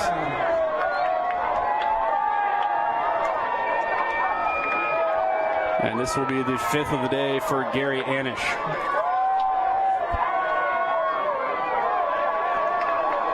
Back to return, Carson Lean and Phil Nichols. The last attempt from the right-footed kicker was angled out of bounds. Anish rushes this one away, angled to the sideline again, and apparently trying to kick that one to Naperville as that one gets all the way out across the track, well out of bounds. It'll be interesting to see where this is spotted because it's so hard to tell where it went out of bounds, and they'll say it went out at the 40. Well, yeah, that's in North Park trying to prevent a return and trying to protect with their punt is backfiring a little bit on them in that they are. They end up, overdoing that kick there and really not creating much change of field there with the punt. Yeah, they end up gaining maybe 17 yards there. Right. I formation for Creighton. They give him straight ahead, but again, penetration by the North Park defense, able to really stymie this run game. Yeah, you'd like to see the Wheaton offensive line just bow up a little bit more, I think. And you feel a little bit like our O-line is sort of going through the motions a little, and not really accepting the challenge that they have over the last couple of weeks of just really trying to dominate. And you'd like to see that a little more from our guys. Play fake again for McWilliams, rolling to his right. He's got Phil Nichols wide open. Flag comes down. Nichols along the sideline, and he's brought down out of bounds at the 35-yard line. It'll be interesting. Not sure what this flag is here. Wheaton had a man underneath. The flag was thrown away from both players that were there, though. Illegal man downfield. That's the right tackle, Clay Wagner, who got too far downfield. So that explains the flag. And that'll cost Wheaton another big play. Yeah, not sure, Rusty, if the play was for him to have thrown a little sooner, whether it was to Nichols on that deeper route or certainly underneath to the tight end. And that Wagner was assuming that ball was going to be out, kind of moving down to start blocking, and obviously just because of the nature of the play, held on the ball a little longer, and the Thunder ended up in a bad spot. 2nd and 15 from the 36. They pump fake the slant. They're going to go double move to Nichols, and it's picked off. He underthrew it. Picked off by Ryan Housen, bringing it back across the 40 and out of bounds, and a flag comes down, so they're going to lose yardage on the return after blocking the back. Yeah, and that's one Curtis is going to want to have back. He kind of telegraphed it, and then he just underthrew it, So Housen did a nice job of reading Curtis's eyes and going and making the play. I think even with Housen reading the play, that Curtis still probably could have had a shot at completing the pass if he had just put it out into the outside. He really threw it to the one place Housen could still get to the ball, even with making a good play. Yeah, if he keeps that ball out in the numbers, that's going to be completed, and Housen's going to be there for the tackle. But he underthrew it, which brought Housen back into play for the interception. And a nice job by the junior out of Hoffman Estates to make the takeaway. And now the block in the back penalty on the return will cost him about 35 yards of field position to go from one 35 to the other, essentially. Yeah, and that's tough for the Vikings. Obviously, they were set up to have. But you see that a lot when you've got in defensive guys trying to block. Yeah, no question. 1st and 10 from their own 35, following the takeaway, the first interception of the year for Ryan Housen, 3rd of his career. Wheaton's going to bring pressure on 1st down. They give to McNeil Young, and Eric Stevenson misses the tackle, trying to cut it back. Kennedy sets the edge, and ball comes out at the end, and that is still loose, and North Park's, I think, going to fall back on it at the 43-yard line. Kennedy somehow was back in the play, almost recovering the fumble at the end after setting the edge on the cutback, and Stevenson's going to want that play back because he had that tackle. He had the runner dead to rights in the backfield here, all the way back at the 30. It was a great job by Stevenson shedding that block. But credit McNeil Young for continuing to stay with the play and make a play. And then obviously Corey did a great job of ripping the ball out, and Wheaton couldn't quite get on it. There, the Vikings recovered the football, and Hunter Hinkle making the recovery. Yeah, Corey Kennedy came downhill, set the edge on the left side, ripped the ball out, and then almost tracked it down back on the near side of the field. So it ends up being an 8-yard run, or an 8-yard gain, following the fumble and recovery. Out to the 43-yard line. Inside 5 minutes left here in the first half. Wheaton leading 28-0 on homecoming weekend at McCauley Stadium. Graham Borsch out of the gun with 4 wide receivers. He will give to McNeil Young. Has the 1st down at the 45 and will be driven backwards. They'll give him just across the 45, which is enough to move the chains. Yeah, that's big for the Vikings here. Obviously, it's capitalizing so far on the turnover, moving the chains, giving themselves a chance to continue with this drive. Certainly keeping the defense off their own defense off the field.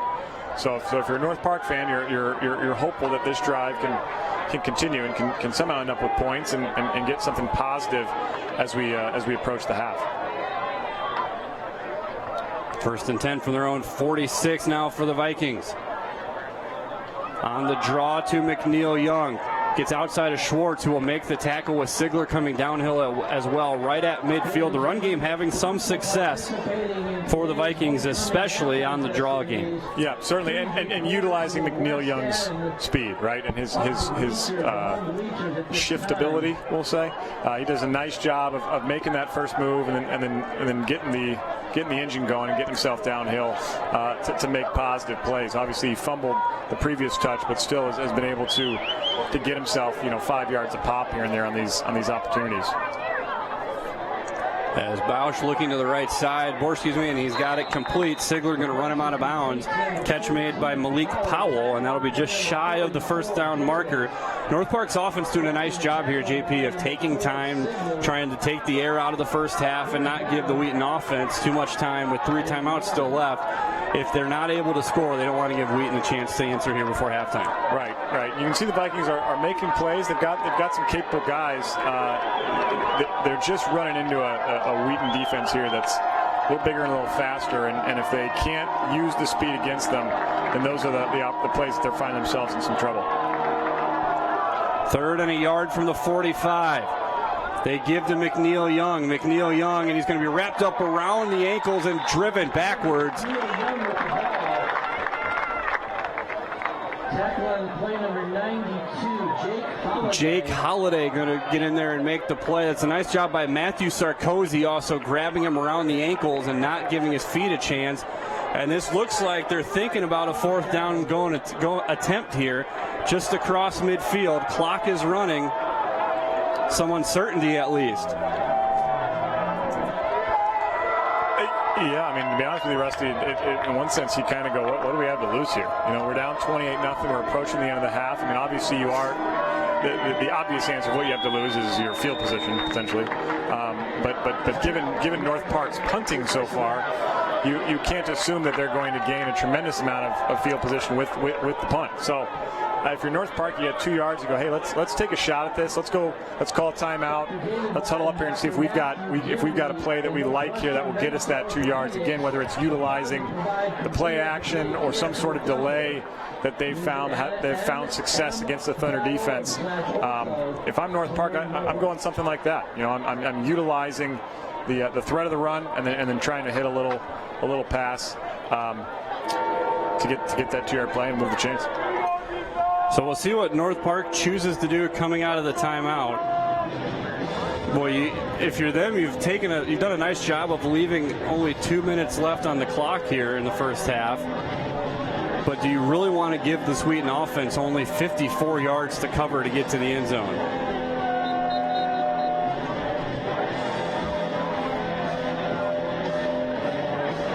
And we'll see what happens coming out of the timeout here for the Vikings. Anish is on the field, so this looks like it's going to be a punt. No, that's Borsch. That's 19, not 10. That's Borsch, And now Wheaton's going to counter with a timeout of their own. Nice job by J.J. Clark. He waited till they got into formation, saw what they had coming at them, and they will just talk it over themselves and see what they've got. And Rusty, you kind of wonder, is there some gamesmanship from North Park?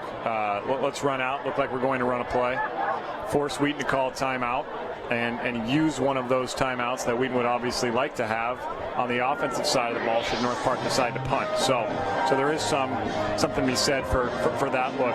Again, this is personal opinion from someone who has never coached football, but at this point, I'm being a little aggressive on North Park. At least You've got nothing to lose. You've got nothing to lose. You've had success again in this type of down and distance of utilizing sort of that run pass option, sort of that whether that delay or draw type situation, just trying to get Wheaton off kilter slightly, utilize the aggressive attacking nature of the Thunder defense to try to get this 2-yard conversion. So 4th and 2 from the 46. Looking to his right is Grant Borsch. Borsch flushed out from behind by McCray. He's going to go up on a double move. He's got a man, and he missed him. Incomplete, intended for Woody Corey down around the 10-yard line. Andrew Brady running behind him along with Corey Kennedy. North Park had a shot, just a little overthrown. And that'll be a turnover on downs, and now a short field with only 1:57 left in the half and 2 timeouts remaining for the Thunder offense that has thrown for over 220 yards here in the first half.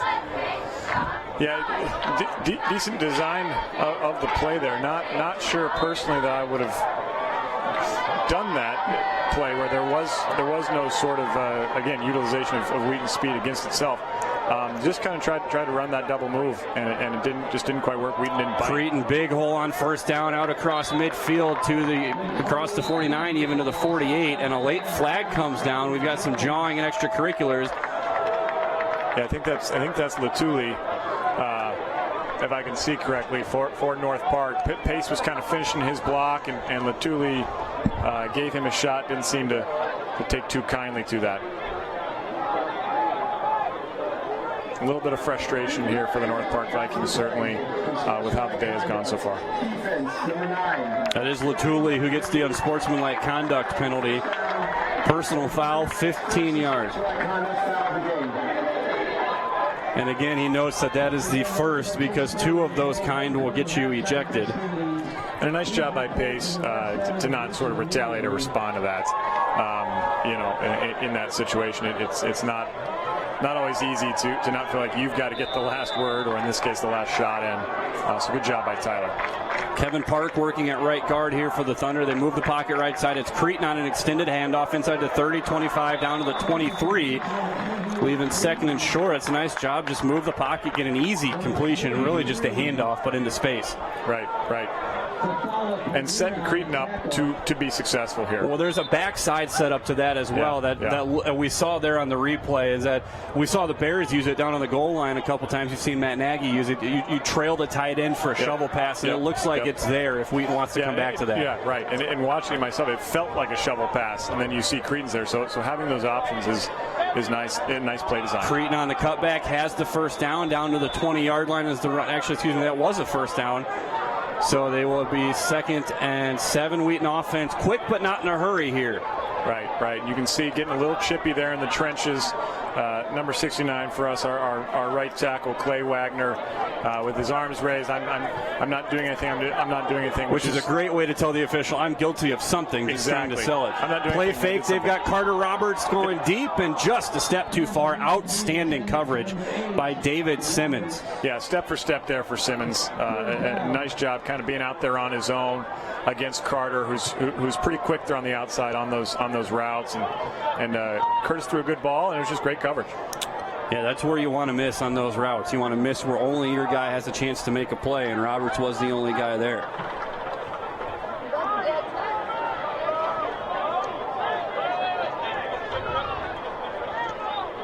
Under center, McWilliams, 3rd and 7. Bubble screen to Nichols. Nichols spinning to the inside. Well read by the defense. It'll be 4th and short if Wheaton wants it.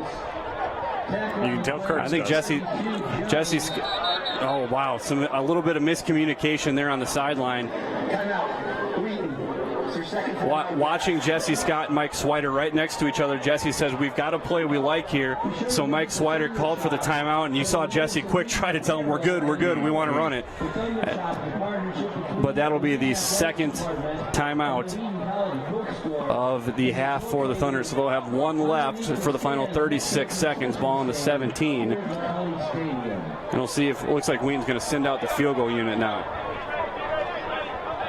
Yeah, and to be honest with you, in some ways you obviously want to get 7, but you don't dislike a situation like this where you can get the field goal unit out there to just stay in game reps, if you will. As funny as that sounds, you're feeling pretty good if you're Wheaton that the outcome of the game, at least as it stands right now, is pretty well in hand.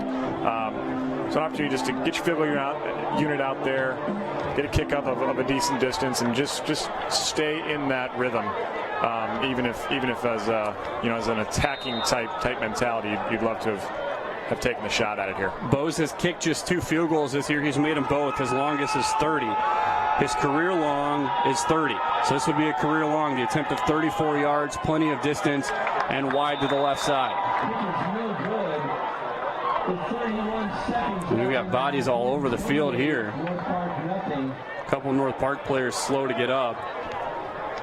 And again, obviously Jesse Scott's frustrated because he looked like he had something there that he saw on the defense. He wanted to go and have an opportunity for 7 there. And they end up, after the timeout, just trying for the field goal and getting no points at all. Yeah, not the end, certainly, that you'd like to a drive like that here going into the half. It feels a little bit of a sour taste, certainly if you're a Thunder fan or down there on the sideline. But, you obviously have to look at the overarching theme, which is we're up 28-0, and obviously have been dominating this football game. North Park will be in a kneel formation here. We heard their coaches out just to our left in the booth next to us shut the door and head down to the locker room, so they will just take this thing to the halftime break. As Borsch takes the knee, and that will be the end of the first half here at McCauley Stadium. Wheaton scoring 4 times through the air from the right arm of Curtis McWilliams, 2 to Tyler Pace. Carson Lean with 1, Spencer Peterson with 1. A lot to like about that half for the Thunder, but also a lot to continue to work on, especially in the run game. Again, stay with us here at the halftime break. We'll have live coverage of the Hall of Honor induction of 11 members in this class, and we'll be joined live in the booth by Wheaton football alum Kyle Bradley. Wheaton leading 28-0 here at the half. You're watching Wheaton Thunder football from WTSN. Ladies and gentlemen, please be sure to stick around. We have the 2018 Hall of Honor inductions to come today at halftime.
Ladies and gentlemen, at this time, we would like to honor this year's inductees into the Wheaton College Athletic Department's Hall of Honor. The Hall of Honor is dedicated to recognizing former players, teams, and coaches who have made a significant contribution to Wheaton College athletics. More information on this year's inductees can be found in today's game day football program, available at the entrance to McCulley Stadium. At this time, Wheaton College President Philip Reichen and Athletics Director Julie Davis will congratulate each of today's inductees.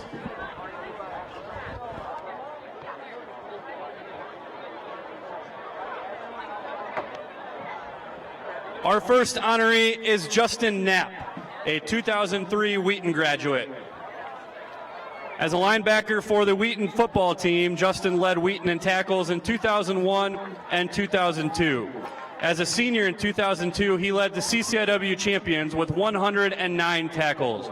The 2002 CCIW Defensive Player of the Year, he was honored as a Hewlett-Packard Division III All-American and D3Football.com All-American in his senior season. He was selected by the AFCA to participate on a Division III All-Star team in the 2002 Aztec Bowl in Mexico, where he established a bowl record for tackles. Justin Knapp.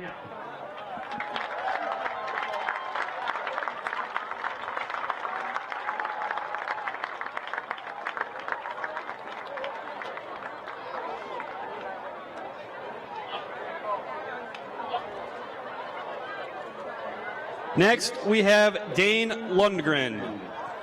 Dane was a four-time All-CCIW selection for the Wheaton football program on the defensive line. As a senior in 2002, he helped lead Wheaton to a conference championship and the program's first NCAA Division III playoff appearance since 1995. In that season, he made a team-high 10 sacks and totaled 16 tackles for lost yardage, and was honored as a second-team Hewlett-Packard Division III All-American and a D3Football.com All-American. Lundgren recorded 22.5 career sacks with 48.5 career tackles for lost yardage, and he made 244 total tackles in his 4 seasons. Dane Lundgren.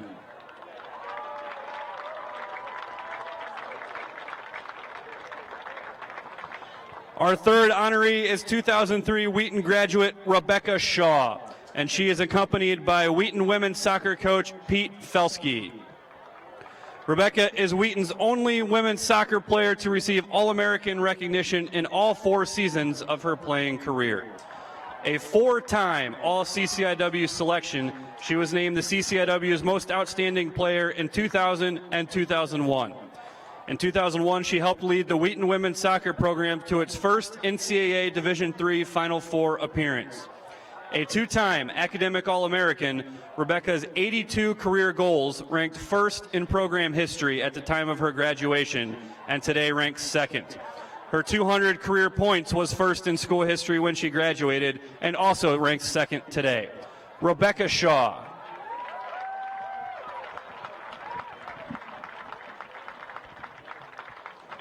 Next, we have Joe Gerely, a 2001 graduate of Wheaton, and he is joined by his head coach at Wheaton, Joe Bean.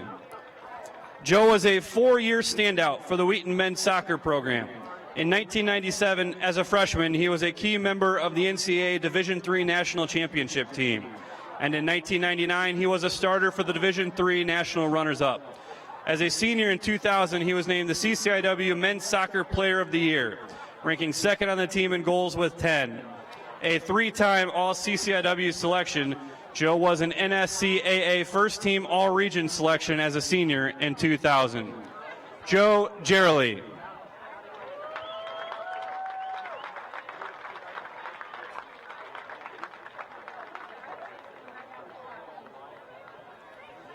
Our next honoree, Ron Pott, is unable to attend today and is represented by his former coach in 1958, Cliff McGrath. As a senior at fullback for the Wheaton men's soccer team in 1959, Ron Pott earned All-American recognition.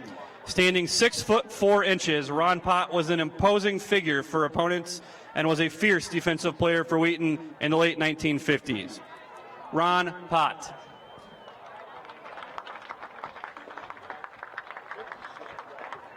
Next, we have Paul Jorfy, a multiple-time All-American for the Wheaton swimming program, and he is joined by retired Wheaton swim coach John Lederhaus.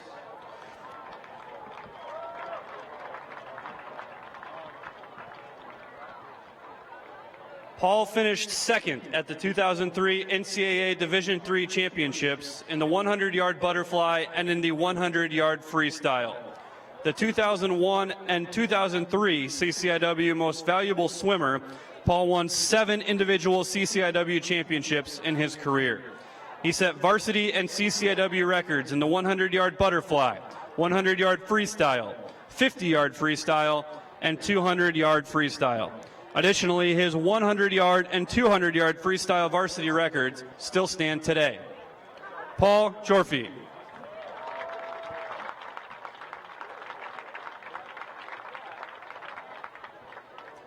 Our next honoree is Emily Johnson, and she is accompanied by her coach, John Lederhaus. A 6-time All-American in individual events, Emily was a 3-time All-American in 2003. As a senior, she placed 3rd at the Division III National Championships in the 200-yard individual medley, 4th in the 200-yard backstroke, and 6th in the 100-yard backstroke. The CCIW Most Valuable Swimmer in 2003, Emily was a 6-time CCIW champion in individual events and was a 3-time COSIDA Academic All-American. Emily Johnson.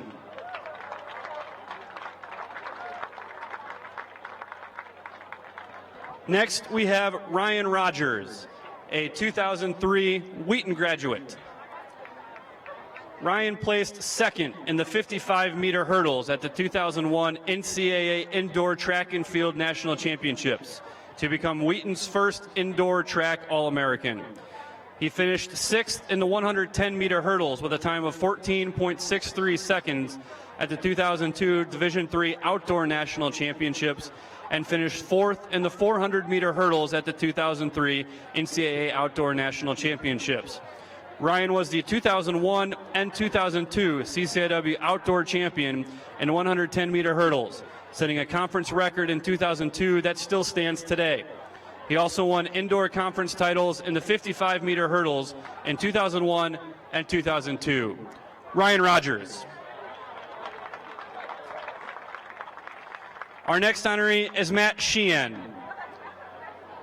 Matt Sheehan was a 2-time national qualifier at the Division III Outdoor Track and Field National Championships in the pole vault. He was the national runner-up in the pole vault at the 2004 Division III Championships with a height of 16 feet and 1 1/4 inches. In 2003, in his first appearance at the Division III National Championships, he placed 13th with a height of 15 feet and 1 inch. Matt Sheehan.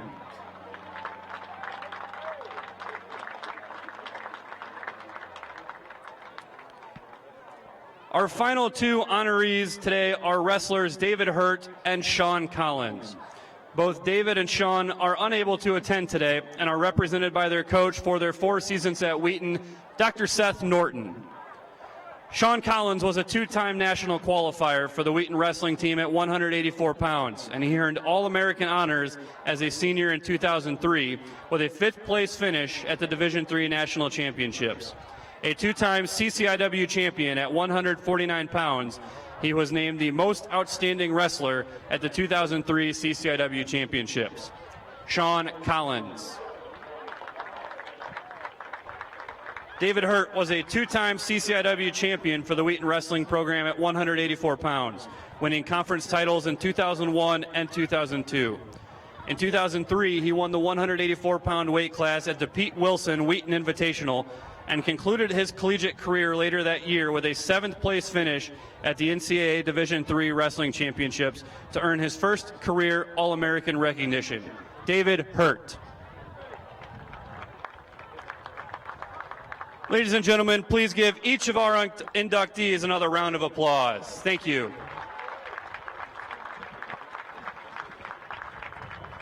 A reminder that there is a post-game reception to honor our 2008 Hall of Honor inductees following the football game. The reception will be held in the lobby of King Arena in the Krauser Sports Complex and begins immediately following the football game.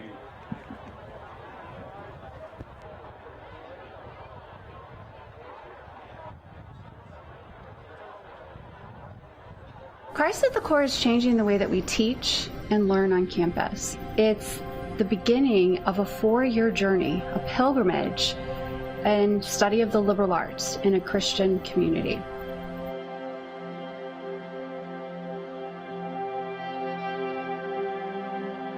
The first time I heard about the Core Seminar was in my spring connection of my senior year. So what really stood out to me was what they said that went along the lines of, in order to know your career, you first have to know your identity. And that completely blew my mind, because all the other schools talked about how I could excel in this subject and grow in this career field, but no one asked me who I was. Through the seminar and through my professor, Dr. Keith Johnson, I've learned that being a student is a vocation. It is a calling. The Lord has placed me here and my classmates here for a reason. The first year seminar is really built around introducing what we mean by Christian liberal arts. And that is not just to study that, but to actually do it. As we read text, think about great ideas, refine our writing, make arguments, listen respectfully to students that differ from one another. So homework wasn't a chore. I engaged deeply with the readings because I wanted to come to class with an insight to share and ready to learn from the students around me. It was an exciting opportunity, and I felt valued as an individual with the things that I could share with the classroom as well as learn.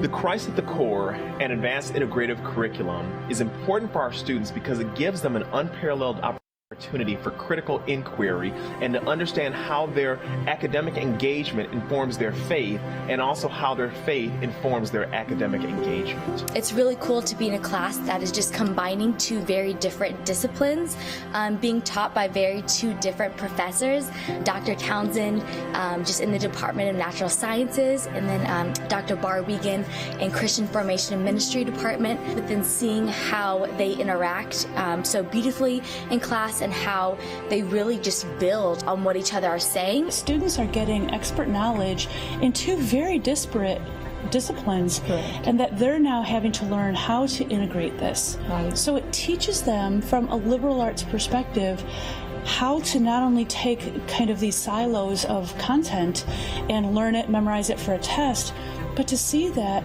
everything that they're learning contributes to one another. One of the best things that I've experienced is team teaching and actually having a chance to learn from you. Well, absolutely, that's true. I remember when we had this moment where we were teaching Ursula Le Guin, and I thought, this is perfect, because we've got a literary scholar and a political philosophy person together, and a man and a woman dealing with issues related to gender. And I thought, this is such a great experience for the students to be able to hear us working that out, talking that together. So one of the outcomes in the first year seminar is to learn how to articulate the gospel. And so we, as a seminar, gathered and went to the basement of the Billy Graham Center and went to the pulpit there and began to practice proclaiming the gospel to each other.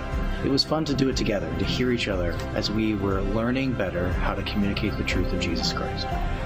Part of the seminar experience is that we really build a community over the semester that we are together.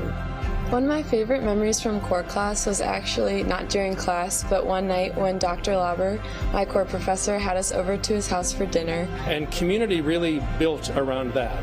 Having food, having coffee, and having our textbooks in front of us. This was a really impactful experience because as a freshman first semester, it was so nice to have a night where I could spend time in a home with a family eating dinner. Dr. Lauber really showed that he first cared about us as people and then as students, which made my core experience even more impactful and started off my freshman year really well. And ultimately, this is what it's about: an education for life, a preparation for a life of service, because Christ truly is at the core of what we're doing here.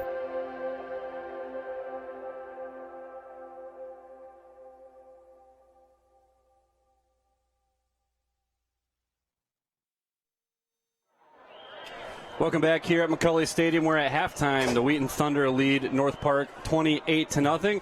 Thanks for sticking with us here at the halftime break. You've seen the Hall of Honor induction. At this time, we're going to be joined with Wheaton football alum Kyle Bradley. And Kyle, your reunion weekend, what's it been like being back on campus? Obviously, you don't get the chance to make it back that often being in the mission field, but what's it been like just to be back in the homecoming festivities and back here with the football program? Good. Thanks, Rusty. Yeah, it's been great. Went to football chapel yesterday, and just the chance to see all the guys that I played with and so many that were either in my class or around my class, and just the chance to catch up and joked around with many of them that things don't change. The jokes that are made, the stories that are told, the types of players, the types of experiences, those are all the things that we experienced 10 years ago are happening now in Wheaton football. And that's such a unique thing to be able to say about a program that I would wager to say you can't say that about many programs in the country. Yeah, we talked to, you obviously would have heard of a part of the Swider Insider. He talked about all these players coming back for homecoming weekend, being part of a program that's bigger than themselves, bigger than himself even. And, I mean, obviously 10 years now, you've had a chance to share life experiences and weddings, babies, the next generation. I mean, talk a little bit about what the brotherhood really after Wheaton College and what that's been like for you. Sure, yeah, it's been incredible. I mean, just the bonds that are formed during your time here. You report early, you spend so much time together, you compete together on the field, you sweat together in the off season, and that stuff doesn't just go away. And so one of the cool things is there are people that obviously you stay in touch with pretty regularly, and guys that keep you accountable, and guys that just encourage you and spur you on, even in your marriage and your family and all that good stuff. But the fun thing for me is seeing guys that I haven't seen in 5 or 6 years, and you pick up right where you left off. And that's a really fun thing, is just to come and kind of reminisce on your time, all the stupid stuff we did, the fun stuff we did, the games we won, the games we lost, and you do it all. And that's one of the fun things about coming together, especially for me living so far away. It's fun to just get back and kind of relive the glory years. Obviously, a big part of your Wheaton experience being the Wheaton Football Ministry Partnership, WFMP. What impact did WFMP have on your life, and obviously your decision to then go into the mission field post-grad? Yeah. Long story short, I was kind of deciding between going into coaching football and going to the mission field. And God used those trips to really speak pretty clearly to me. Coach Peltz has been a mentor of mine, a huge influence on me over the years, both going on trips as a player and then receiving him in the football team for the last 8 or 9 years. And so WFMP was a huge impact on me in my life, going to Africa, going all around the world with your brothers. And one of the fun things now is, I'm 10 years removed from playing, but I feel like I know half of the roster because those guys all come down every spring break. You guys got like Curtis McWilliams and DeMarte, Andrew Jones, guys that have been down multiple times because they believe in the work that we're doing down there, and they see the value in partnering with what we do for that week. Is a huge encouragement to me, and I think I underestimate what that is for me as a mission field, to have these guys really just say, hey, I believe in you, I want to partner with you, I want to kind of live life with you. That's been a really fun thing for me as a guy who's a little more removed from his playing time with Wheaton football. So obviously for those just tuning in, we're talking with Kyle Bradley, 2003 Wheaton football alumnus and Wheaton baseball alumnus as well. But for those who don't know, you have a role with Go Ministries down in the Dominican Republic. Talk a little bit about your ministry and your role there, and how you've been able to partner with the Wheaton football ministry and to bring those trips down and to serve within the organization that you're serving with now. Yeah, Go Ministries has been incredible for me. I work primarily in sports ministry. Sports was such a huge thing in my life, being able to have coaches and role models and teammates that just poured into my life and really kind of molded me into who I am today. And so what we're trying to do is do that for the next generation. The Dominican Republic has a lot of issues for youth growing up there, and a lot of maybe lack of role models and father figures. And so to be able to put our Dominican coaches in a situation to pour into their lives is something really cool, something we don't take advantage, and really the focus of what we do through sports. And what's really your role within that organization then? Yeah, I'm the lead director of Go Sports, and so we have 12 full-time coaches and about 350 kids that are part of our academies in baseball and basketball and soccer. My job is to really pour into our coaches, make sure that they're in a position to just thrive in what God has for them, and really go out and raise funds for them, and to share their story, and to equip them and train them, and listen to them, and really just kind of make sure they have everything they need to expand God's kingdom through sports in the DR. And you've obviously been able to partner here on a number of trips with WFMP. What have you been able to have them do to serve within Go Ministries on these week-long trips? Yeah, we do a lot of construction. I mean, a lot of it's based around that. Guys want to come down and get after it. One of the cool things that I've learned from those 9 years is they come down and show them what a Christian man can look like. That it's not a sissy religion. It's not just for women and children, which you see a lot in Latin American countries. But this is for guys that are not afraid to get their hands dirty, guys that are great athletes, guys that are people to look up to, are also Christ followers. And that's huge for us as we try to work through our churches and work through our sports academies. They really come alongside and give a boost to our coaches and our ministry that's going on down there. For those who would like to find out more about the organization and maybe get involved, how would they go about doing that? Yeah, our website's a great place to start. GoMin.org is a great place to start. Obviously, we do a lot of short-term trips, and we have a lot of people come down and get involved financially. There's so many options, and Wheaton's been such a great blessing and resource for us as we continue to just expand what God's doing, and we see the growth, and Wheaton's been a huge part of that. So GoMin.org, that's a great place to go. You can find my email address through there, and yeah, just reach out. Well, Kyle, with the game going back on, we'll let you get back to your teammates, but thanks for taking a few minutes to join us up here in the booth. Thanks for having me, Rusty. Appreciate it. As we get back going here, 3rd and 4 for the Thunder on the opening possession of the second half. Curtis McWilliams and company back out. Probably going to see limited action here in the second half. Expect him to get enough work, and he's surprised by the snap. He's going to pick it up, and as he has been all day, he's well protected. He's going to throw down the sideline looking for Nichols. Incomplete. No flag on the play. And again, Wheaton continues his trend of having about one snap issue a week, it seems like. Yeah, tough situation there for Curtis, but obviously was able to pick the ball up and try to make a play there downfield. Might have even had a little bit of time to hold it for one more second to either give Nichols a chance to continue to get open and set his feet to throw, or certainly had Lean coming across the middle that he might have been able to take one more count and get to him. So that'll bring on Zach Fedler in the punt unit for the first time today. Good snap. Fedler has this one high, spiraling kick. A flag is down. I'm not sure what this is. There's a flag down right. There's two flags, actually, and one of them's right where the punt returner was standing. We've got another one on the far side of the field.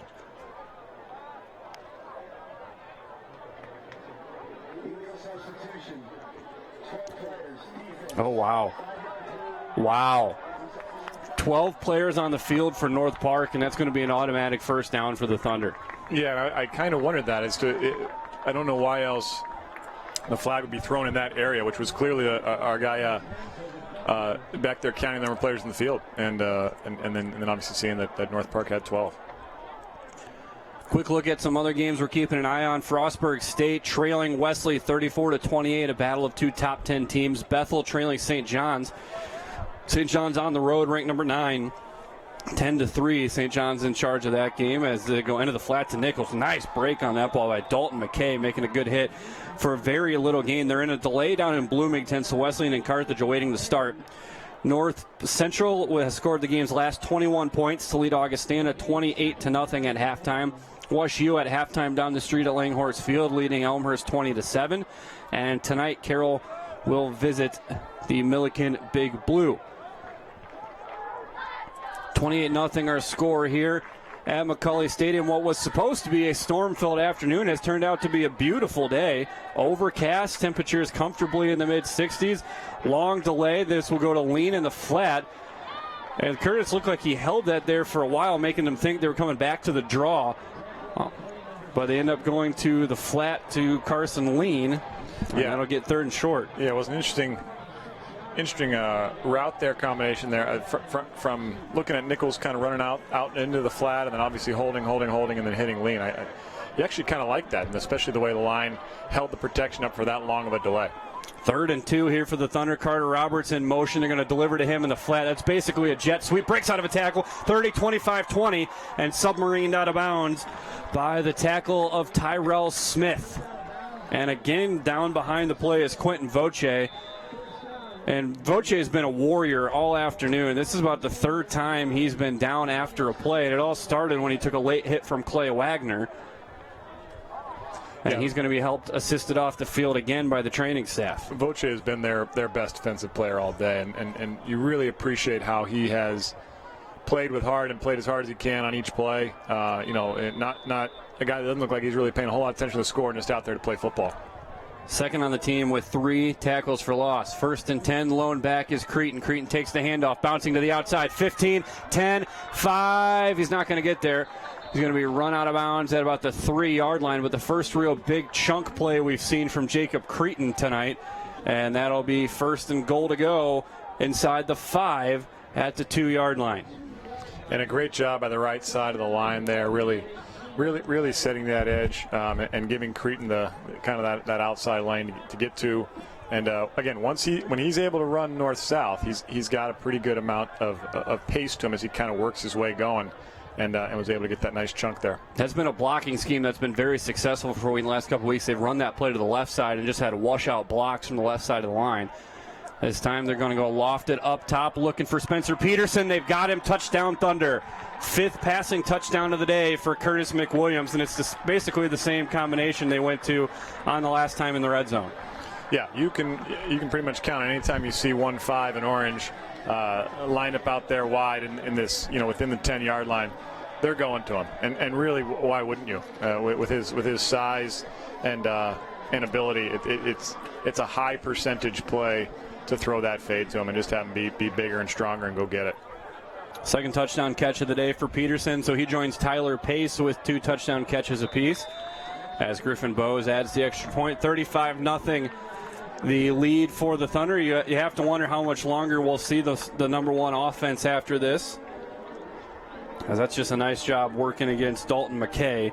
And an easy touchdown there for Spencer Peterson. And they're doing a nice job. They're lining them up in the slot, so it's not like it's a true fade route. You're basically saying, go ahead, get your 5 yards, and then we're going to throw the ball out past you so where your defender can't get around you to get it. Right. And that's something that you can do with Spencer. And really, you wonder if, as you build on that, if it gets to a point where he's able to, where they kind of make that check read when they start to anticipate that play and play him outside. And can he make that plant and fake that outside fade and then go right to the slant, try to hit that. We've seen Wheaton working in a lot more depth than you're used to. We've seen some freshmen working in early here on the defense late in the first half. So we'll see what J.J. Clark's crew comes out with. As Bo is going to drive this thing with the wind at his back, right to left. High end-over-end kick, and immediately the fair catch called for by David Simmons Jr. He makes it at the 9-yard line. That's been pretty automatic for North Park. Yeah, other than that one situation when Simmons tried to make the return and on that deeper type ball, and of course there was the line drive kick that was fumbled or sort of muffed and then picked up and ran back. It's the smart play for North Park. Just get the maximum amount of yardage you can get there with Wheaton's good kick coverage coming down hard on them.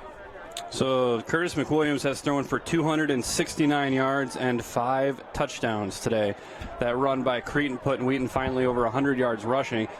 They were averaging over 5 a clip on the ground, but still felt like the run game was struggling. Daniel Herber back in the game here to start the second half as he has completed his suspension for the targeting call against Brock Rudder last week, and he misses the tackle on the containment play right out of the gate. So it'll be a 7-yard gain for Justice McNeil Young. Yeah, McNeil Young really has been their best guy with the ball. He's able to make plays. He's shifty, and he's somebody that I think also can run through some tackling. Isn't afraid to take contact. He likes to get outside and use his speed, but isn't afraid to stick his head in there and take a little contact, try to run through tackles. 14 carries, 61 yards for McNeil Young today. Very nice day. Here's Borsch off a play fake, pump fakes, and that will be incomplete as he's drilled trying to throw it by Daniel Herber. So look at the first half stats for North Park. 14 carries, 61 yards for McNeil Young. Sirocco, the freshman, with 3 carries for 2 yards. Borsch with 2 carries for -9 yards. Leading receiver is Woody Corey, 1 catch, 13 yards. 5 of 14 in the first half for Grant Borsch. That's a 35.7% completion rate, 40 yards in the passing game, 1 interception. He was sacked twice. Corey Smith, Sirocco Powell, and McNeil Young, each with 1 catch. The longest of those going for 13 yards. That was to Woody Corey. 3rd and 2. This is McNeil Young up the middle, and he is not going to get there. Tripped up at the line of scrimmage. He falls forward for a yard. The knee went down at the 34-yard line. They need the 35. And you'd have to figure just by field position this will bring on the punt unit, and it does. Right, and a nice job by Pat O'Connell getting that penetration and just getting a hand there on him and then cleaned up there. I couldn't quite say. I think it was Dallas McRae that cleaned things up and did a good job of cutting down that gain and forcing the Vikings here to punt. So on 4th and a yard, they will punt it left to right. Good snap. Wheaton with the hold-up return. Wow, Noah Frazier got pretty clean through there. This is going to be taken on the bounce by Carson Lean, angling to the sidelines, and a great coverage play made by David Simmons, who we talked about right at the top of the broadcast. He's their best player on defense, and he's the quickest player on the field whenever he's out there. And that's what Coach Swider said. We always have to be aware of where they're at, where he's at, because he's just an outstanding football player. And he's there on every unit, too. He's there on kick unit, kick return. Right. Seeing him everywhere. Yep. And from a Thunder perspective, you like that Carson took that ball off the bounce there. That he, he learned maybe from that lesson from earlier, and just saw this come through as a proud 2007 University of Texas grad. The Longhorns took down Oklahoma in the Red River shootout game today. So good for the Horns to get back on the board on that one. Creighton bounces off 2 tackles, still lumbering forward, and he will get an impressive 2-yard gain there when it looked like he would have nothing to show for it. Creighton's a load to bring down, and he shows that. We look at the Wheaton leaders in the first half statistics. Curtis McWilliams, 21 of 27, 1 interception, 260 yards, 5 touchdowns. 5 catches, 102 yards, 2 touchdowns for Tyler Pace, 7 catches, 56 yards for Phil Nichols, 3 for 51 for Carson Lean. Creighton 11 carries, 58 yards after that play. Peterson 2 for 18. Stone Watson 1 for 14. Will Smith 2 for 11. And Curtis McWilliams 2 for 9. McWilliams on a play fake, climbs the pocket, deep seam route, looking for Peterson and just too high. Coverage there by Dalton McKay. I'd like to see the replay. It almost looked like Spencer kind of stopped on his right. He didn't just keep running through the football as it was getting to him. He sort of stopped and tried to, quite honestly, jump up and rebound it. and you'd like to see Spencer just kind of continue on his trajectory. Obviously in the moment he felt like that was what he needed to do, but some of that might be the inexperience of a guy who's played quarterback his whole life and is just this season adjusting to play receiver. So 3rd and 8 for McWilliams and company, and it is Jalen Goldsmith on his right hip. Twins to the right side, Spencer Peterson left. Tyler Pace motioning now, trip set to the right side, ball in the middle of the field. 3-man North Park rush, well contained. McWilliams all day into the flat to Goldsmith. Makes the catch at the 45, has the first down and more. Goldsmith inside the 40, huge block, and down inside the 30. Spencer Peterson coming all the way across the field for a bone-crushing hit that sprung Goldsmith for a couple more yards at the end of that play. Yeah, and Curtis did a nice job making his reads, scanning the field, seeing if any of his options were available, and then had his safe outlet there with Jalen, who was, you could tell, was just ready, going, give me the ball, give me the ball, give me the ball, give me the ball, and finally got it, and bam, hit that hard. You love to see Jalen run like that. It's utilizing what he does really well there in space, and a nice pickup for Wheaton. And more importantly, great job by Spencer Peterson getting his head in front of the block. That was against the safety Housen. And now Peterson fumbles the snap. Now he's going to run. Might have worked in his favor as it parted the seas a little bit, and he ends up with a clumsy 7-yard run after he dropped the snap. The old drop, snap, fumble, delay, draw, quarterback run. Backyard football, just the old fumble-rooski play. Yep. Gary Anish ends up bringing him down after a gain of 7. And again, Jesse said you can expect to see Spencer Peterson more as your traditional quarterback look here. Get him some look, expand this package, expand his portfolio of plays so that it's less of a trick set and more of a traditional offensive set. Jet motion comes from Goldsmith. Peterson on the keeper on the read, and again loses his footing, diving across the 20. Some things to work out here. He probably called for the snap a little too early on that one. And it'll be 3rd and less than a yard, and on comes Andrew Jones, Kevin Park, Noah Frazier as they go bigger set.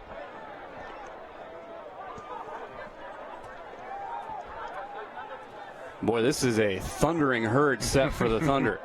8-man front, 2 tight ends to the right side. Kevin Park is in the backfield, leading a trio of blockers for Spencer Peterson, who waits, finds the hole, and has a first down.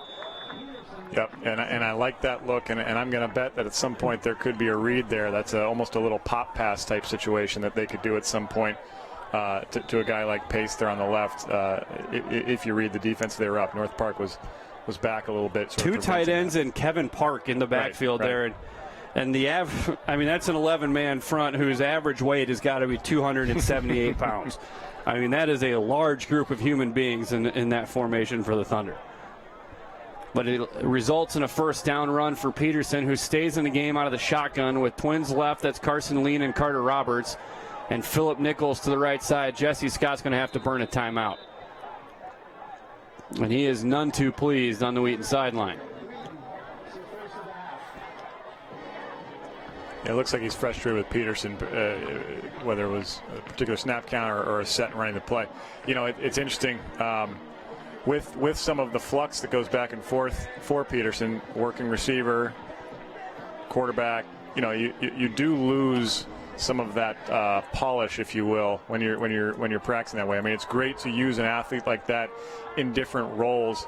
But the downside is you can't have situations like this where you just aren't maybe getting the same kind of reps you would normally at an individual position, and you're kind of living in both worlds. And that may have been a situation there where they were probably running something outside of the norm for Spencer, not the general package of where he's predominantly running the football or a real quick identified pass, and maybe that wasn't quite on the same page. Keeping an eye on games around the country, we mentioned a trio of top 10 competition games this afternoon. Frostburg State has taken a 35-34 lead over Wesley. That's Frostburg State ranked 6th, Wesley ranked 5th in this week's D3Football.com top 25. Number 8 UW Whitewater leading number 10 UW Oshkosh 10-0 up in Whitewater.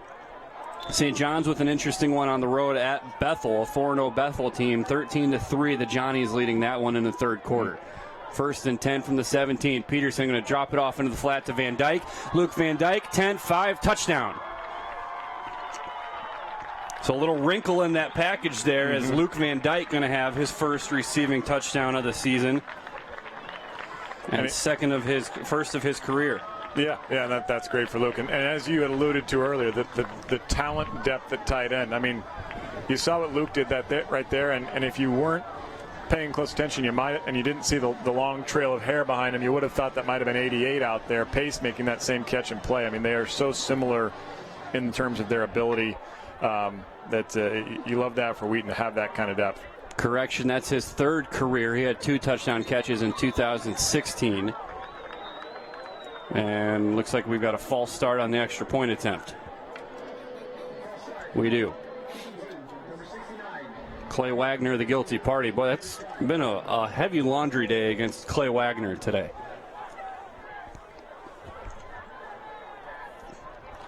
Yeah, and those are little things you obviously hope Wheaton cleans up. I mean, there's situations where these are the type of mistakes and plays that you don't want to have happen down the line in a game where perhaps the yardage on an extra point could be the difference of winning and losing. Simmons coming off the edge, almost got his fingertips on that one. Bose makes it. We mentioned 3 top 10 crossover games. The 3rd one coming tonight, a night game. Mary Hardin Baylor hosting Hardin Simmons, a game pitting number 2 against number 7, as you see the replay of the Luke Van Dyke touchdown. Van Dyke, who reaped the benefits of a 3-yard end-around rush for Pater last week, probably closes the book on the number 1s on offense here this week, because that's Wheaton's 6th touchdown pass of the game and the first from Spencer Peterson this season. Elsewhere in the CCIW, a delay down in Bloomington between Carthage and Illinois Wesleyan. North Central leading Augustana 35-10. Wash U leading Elmhurst 20-7.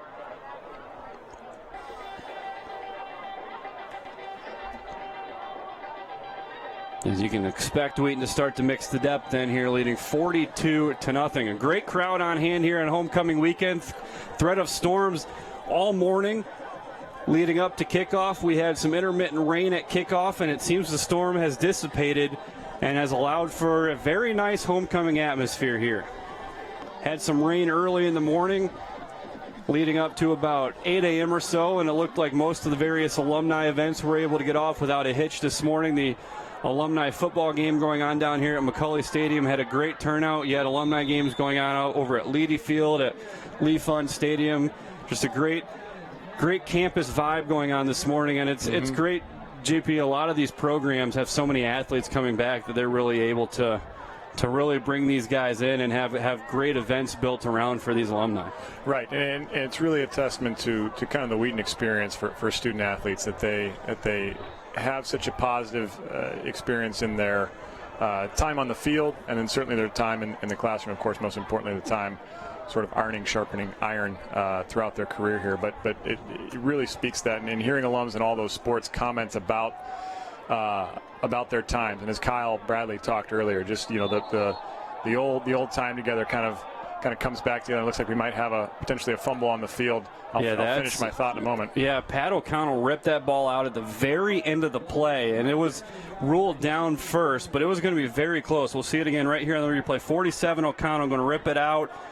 Yeah, that's tough. Yeah, that's two fumbles now that North Park has lost that have been ruled down by contact. That was bang bang, but it looked like that was out, and Corey Kennedy had it. Mm-hmm. But to finish my thought real quick, Rusty, that you can just tell that the Wheaton experience for students and for student athletes is just a little different than the college experience in most places. Again, as somebody who didn't attend here at Wheaton for my undergraduate degree, it's just different. And you love seeing how people coming back on homecoming from all the years interact with each other, remember each other, and kind of have that commonality together of being a Wheaton student, and most importantly being a son or daughter of Christ. First down catch there for, I believe that was Brandon Benson on the high side of the field. Sigler tackling him out of bounds at the 38-yard line. Borsch on 1st and 10, looking across the middle, and is swatted down by DeMarte Arifilis, and Eric Stevenson's pretty upset about that because he had that thing picked, and he was already running to the house. And you can see DeMarte gave him a look, too, like, well, what do you want me to do? Right, I'm doing my job. Yeah. The next time I'll let it through, and let's see if you make a play or not, Eric. Yeah. Tell me what happens in films on Monday if I let that go through and you're not there. Eric Stevenson already with one interception today on a similar play right across the middle, and he had the beat on that one. Had undercut the route and was ready to return it for a touchdown. 2nd and 10 at the 38-yard line. Play fake. Borsch going to throw this, and it's picked off by Kennedy. Corey Kennedy down the sidelines, and no one's going to catch Corey Kennedy. He dropped a pick 6 earlier in the year, and he's going to take this one all the way back. But a 45-yard catch and run. And a defensive touchdown for the Thunder on a ball Grant Borsch probably should not have thrown. Yeah, he was under quite a bit of duress. Wheaton dialed up a great blitz, and Kennedy really read that route. Borsch has been throwing late, it seems like, over the middle throughout the game, and has gotten away with it a few times. Obviously, Stevenson snagged that one, but that particular play there for Kennedy, read it, got there, and Borsch just really threw it right to Corey. The only one who had a chance at him was big Justin Williams there right at the edge at 6'4", 320. As Griffin Bowes adds the extra point. 49-0 our score following the pick 6 from Corey Kennedy. 2nd defensive touchdown of the year for the Thunder as we see it here on the replay. Borsch just stepping up around pressure. Had people around his feet, around his upper body as well. I just probably should have taking his medicine and take the sack there. We'll for you and I to say up here in the booth, certainly to just take the medicine on one of those Wheaton linebackers coming downhill at you. But will be interesting to see here if the Thunder, if they kind of call that a day for their top defensive guys. If this is sort of the point where JJ starts to sprinkle in some of the youth, some of the backups, certainly some of the veteran players that may not get as much time. These are the unique moments for guys like that to both get trained and prepared for their future years, or certainly to earn some time to be on the field for all the time they've put in, behind the scenes as those veteran guys and those role players who are so important to every program. And the reality is Wheaton's role guys are most team stars. That's the depth of talent here at Wheaton that the football culture and program has created. Final score out east, Frostburg State scores late and holds off Wesley 35-34 to go on the road and win a top 10 battle. As Simmons just going to watch this thing go over his head, check at the 1. It's a little dangerous for Simmons because that is a live ball until it hits the turf in the end zone. And he turned and saw it, and we also have a flag down at the 27-yard line. They'll throw it back to the 25. Simmons turned around and saw a high hop, and he's like, oh. Yeah, you could feel it. You could almost feel his anxiety level rise there, as being a little afraid if that ball was going to give you a sand wedge check and spin back and be in play. And the Wheaton Gunners coming down hard on that. See what the flag is right in the middle of the field at 24.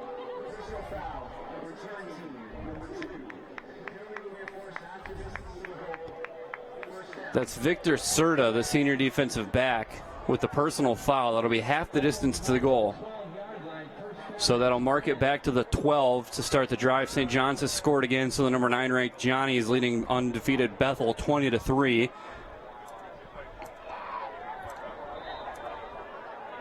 And again, Whitewater leading Oshkosh 10-0 up in a battle for WIAC supremacy. 1st and 10 from the 12 for Borsch coming off the pick 6. They will give to Sirocco on 1st down. Brady sets the edge, and Jake Holliday makes the tackle at the 15-yard line. So you start to see some of the twos working, and we've got a man down for the Vikings here. That might be Sirocco. No, that's the wide receiver, Woody Corey. Corey would have been the lead blocker at the point of attack for the Vikings.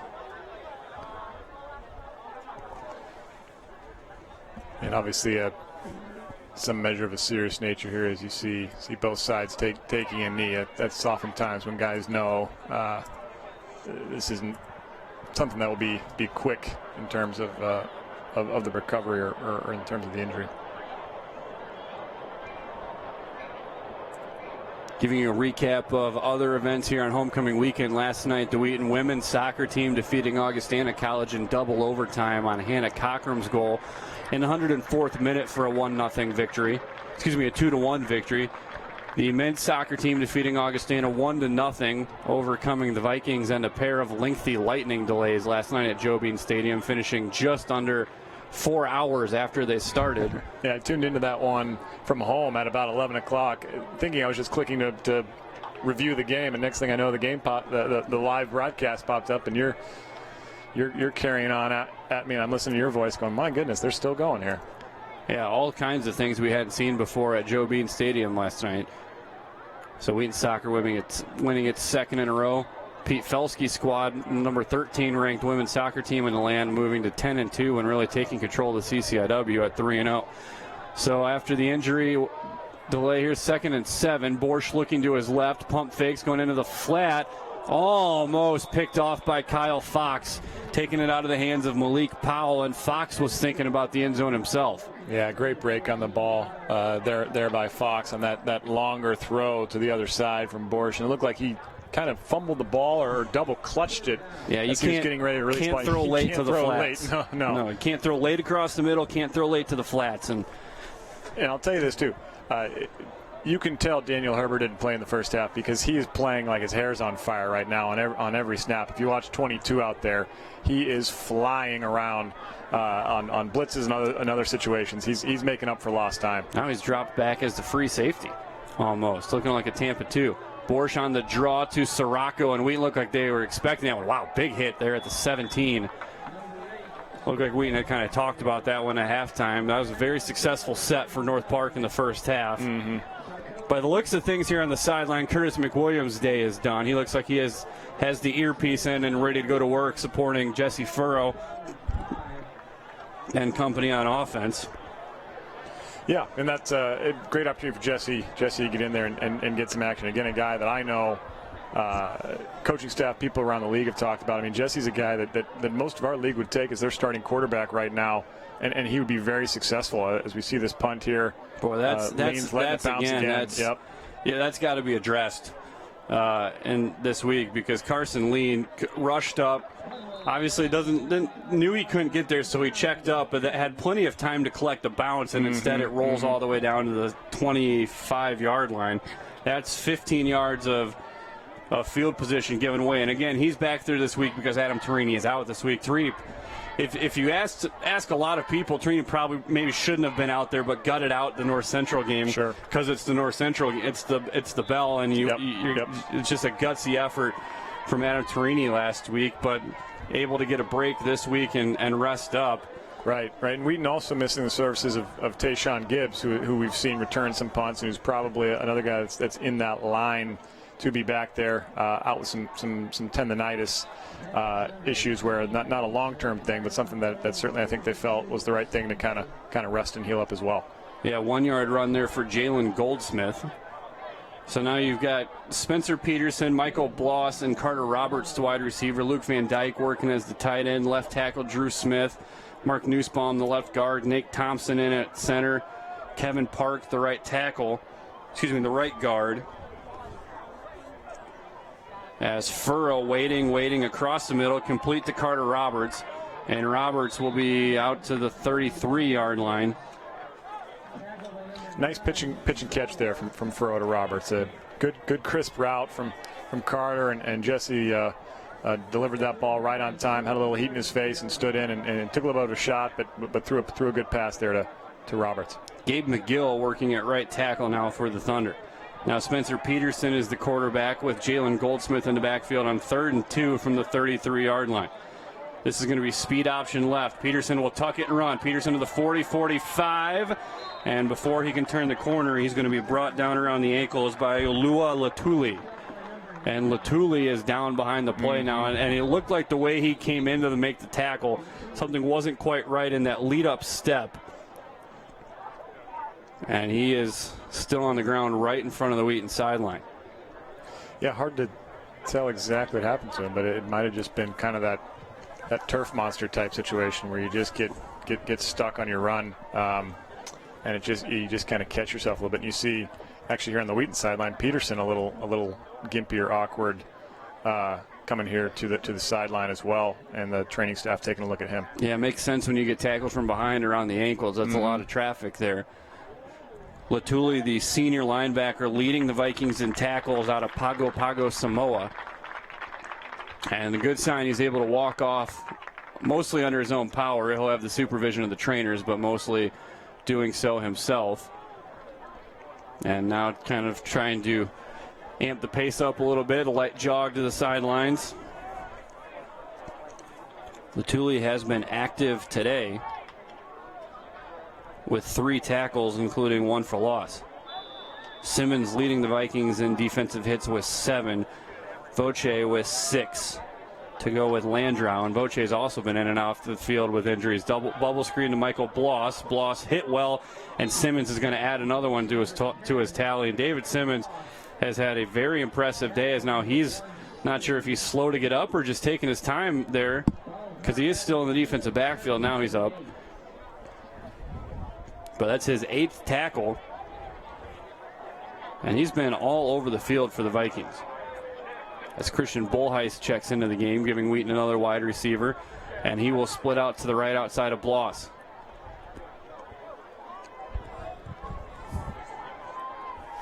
Will Smith, the back, as Bloss motions down into the slot right. They will run to the right behind Park and Nussbaum. Will Smith looking for room. Smith going to be brought down at the 45-yard line.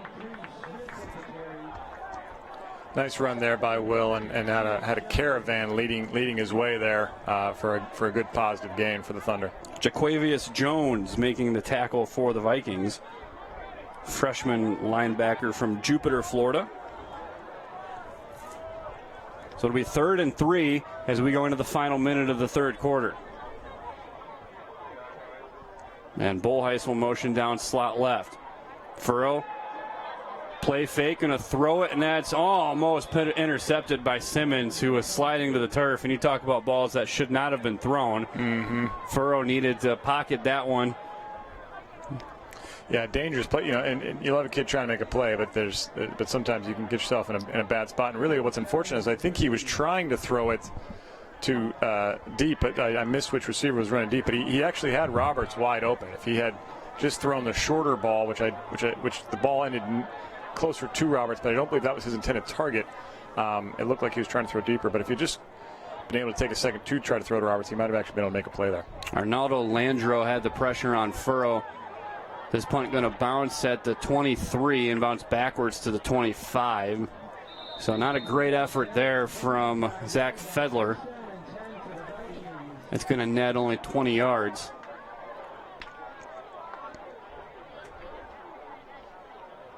Dallas McCray's day is done. You see him stripping off the tape around the ankle.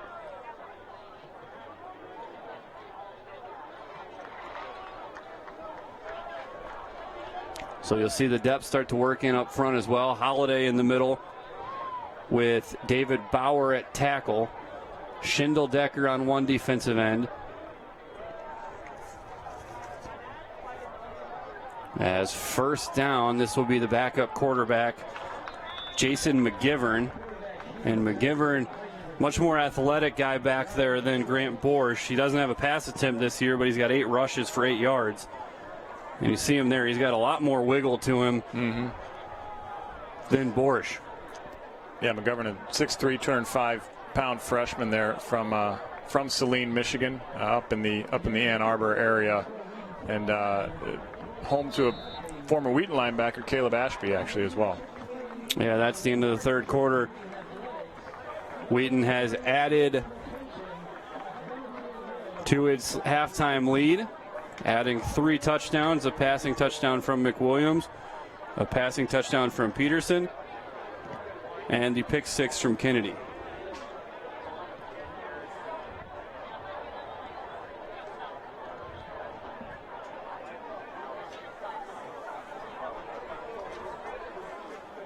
All in all, JP, about what you want from a homecoming contest here. Yep. And a good solid win for the home team, and certainly get to a point where you get an opportunity for probably just about everybody who's in uniform to get some time in the game, which you love to see as oftentimes with homecoming, friends and family come into town, and of course friends and family loves to watch you play. Bethel closing in on the Johnnies with a touchdown in the fourth quarter, 20-10 the lead for St. John's. The number 9 ranked Johnnies on the road against undefeated Bethel. As McGivern in the backfield now on 2nd and 9 for the Vikings. And McGivern back to pass, chased by Schwartz and Schindeldecker, and he'll throw it away. Not sure if that made it back to the line of scrimmage. If it didn't, it should be intentional grounding. You know, I think it did. It looked like it went out of bounds at about the 25, but I could have been wrong. It was certainly close to making across the line of scrimmage. It was definitely close. The official explaining there, it did make it to the line of scrimmage.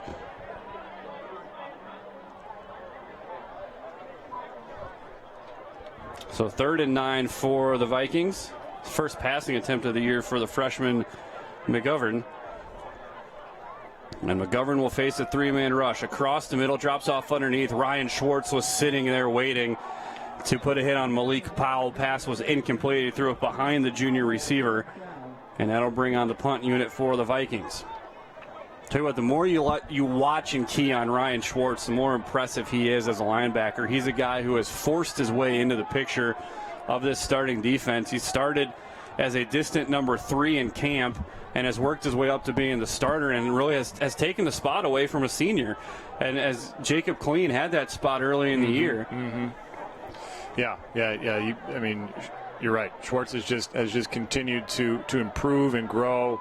You know, as a sophomore, really getting used to the speed of the game, the adjustment at the college level, and clearly has the talent to fulfill that. And you love seeing him really take the reins and getting better every week. Fair catch called for by the freshman wide receiver Nate Magnuson. Wheaton will start from their own 40 after a very nice punt from Gary Anish there. Driven, spiraling.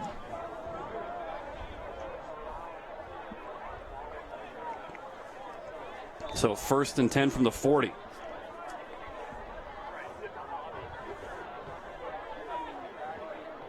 This will be Furrow on the keeper on the misdirection. Furrow out across midfield, cutting back. Flag is down.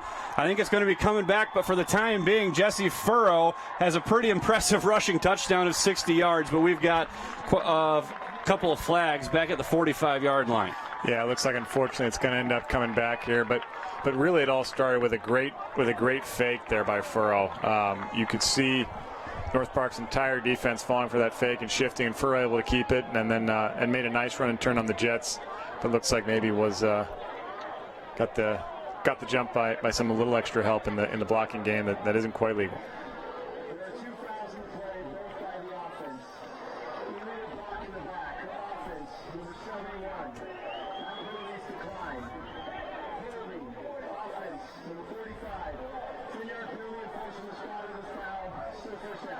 So it's a penalty. So they decline the illegal block in the back by Drew Smith, and they take the holding by Noah Frazier. It's a spot foul, so it'll be 10 yards from where it's called, which is the North Park 48-yard line. So Wheaton will end up with 1st and 8 from their own 42. Well explained there by our referee today. And Wheaton will try it again. Jesse Furrow probably a little out of breath as he waits for the snap on 1st and 8 from the 42. Gives to Will Smith. Smith dancing nowhere to go. Held up for a gain of a yard. That looked like Jaquavius Jones in there again early. Yeah, Jones setting the edge and had help on the outside from Voce. Voce, a very disciplined defensive end. Holds his edge well, aggressive upfield. He's had a very nice afternoon for the Viking defense. 2nd and 6, following the 2-yard run by Smith. Bullheis motioning down on the right side. They will give to Smith again up the middle, cutting it back. The flag comes down. 2 flags come down. And if another first down run going to be called back, and boy, coaching staff is not going to be happy with the flags and the abundance of them today. That's going to be a hold against Bullheis. Mm-hmm. And an unnecessary one at that. Right.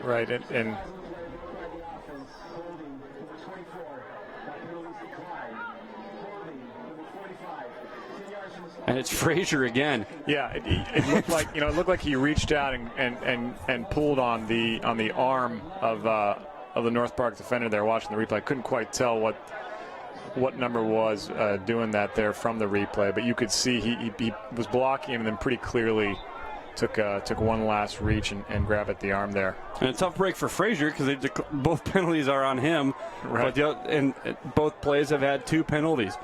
So he gets to be the guilty party twice when other people have done the problems for him. 2nd and 11. Again, a downfield hold. Comeback route complete. Nice sliding catch by Carter Roberts. Across midfield to the 48, and that'll move the chains. Yeah, nice route. Nice throw from Furrow. It's good to see Roberts continue to get comfortable and to be able to make some plays. I mean, as you start to think more and more down the season, a guy like Carter Roberts is going to become more and more important, and his comfort in his role and his route running is certainly key. Stone Watson in the backfield, the lone back, as Furrow will drop under center on 1st and 10. Motion across the formation by Frazier. Bad snap exchange. Ball is loose. Looked like Furrow was able to get back on it, and he was. Now that's Frazier was able to get back in there and get the snap for him. Voce flying in there for the Vikings, trying to get his hands on the ball. As the sun peeking through the clouds a little bit.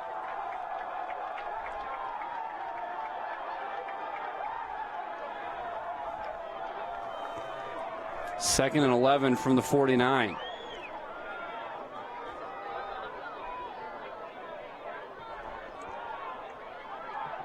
Furrow under center. They will try it again. Gets the snap. This time it's Watson. Watson tiptoeing into the hole. He will get inside the 45 to the 42. And again, this is a great opportunity to get Stone Watson some carries, get him feeling good about where his leg's at. It's tough when you come back from a knee injury and then you add an ankle injury right out of the gates of the season. Takes you a while to trust that knee to begin with, and then you've got another thing, and it just it compounds a lot of questions in your head. 3rd and 4 from the 42 here for the Thunder. Good opportunity to get the junior out of Colorado some carries and get him feeling good about where he's at physically. And Drew Smith now will drop back 5 yards for the Thunder. Wheaton's penalties have to be getting close to 100 yards here. Yeah, and again, some of this here is there's a good number of guys who are on the field that aren't on there very often on Saturdays, and you just get some of that excitement. You get you're ready to get out and make a play and get a chance to do something here in front of a big crowd, and you don't obviously want to see that happen. But certainly to some degree, it's expected for guys who just don't have those in-game reps as consistently. 8 penalties, 67 yards. Furrow hit as he throws, finds Michael Bloss across the middle. Big hit by David Simmons. And that'll be a first down at the 36-yard line. Yeah, a nice catch by Bloss, hanging in there. You got to know when you're running those routes across the middle, you're probably going to take a shot. And Bloss secured the ball. And you could tell sort of squared himself up, was ready to take the hit, and a good hit there from Manish, the safety, and Bloss hung on and converted the first down. Nice job by Furrow to hang in there with pressure coming on a delayed blitz, coming untouched and got a big piece of him. 1st and 10 down to the Viking 36. High snap, play fake on a slant to Michael Bloss. Bloss makes one guy miss, and he gets dragged down outside the 20. So they show bubble screen that time and just kind of giving him a look. Again, you're at this point, you're not only running your offense, you're putting things on tape. You're you're giving other teams a lot to prepare for. Yep. And you could, and obviously the play worked there. You saw the linebacker for North Park kind of sliding down, looking to take that away, and it opened the throw across the middle there for Bloss. And another North Park defender down. That's Gary Anish. Even though he's jogging off. So we've seen a lot of injuries here for the Vikings. Haven't seen many of them be too debilitating. Most of the time the player getting off the field under their own power. But the last thing you want when a game's out of question here is injuries on either side. 1st and 10 from the 20 now as the clock rolling again.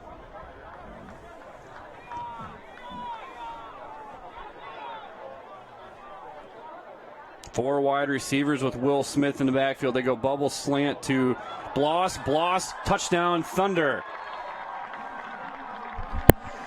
Nice play design and to be candid, a little bit of a tough angle and maybe not the best angle for the North Park DB there to kind of try to drive down. I felt like he made a good read and then almost was taking the angle to see if he could try to pick it and not try to make the play. And obviously that ball was delivered well and on the right spot by Furrow to Bloss and gave the chance there for Michael to get a touchdown here today.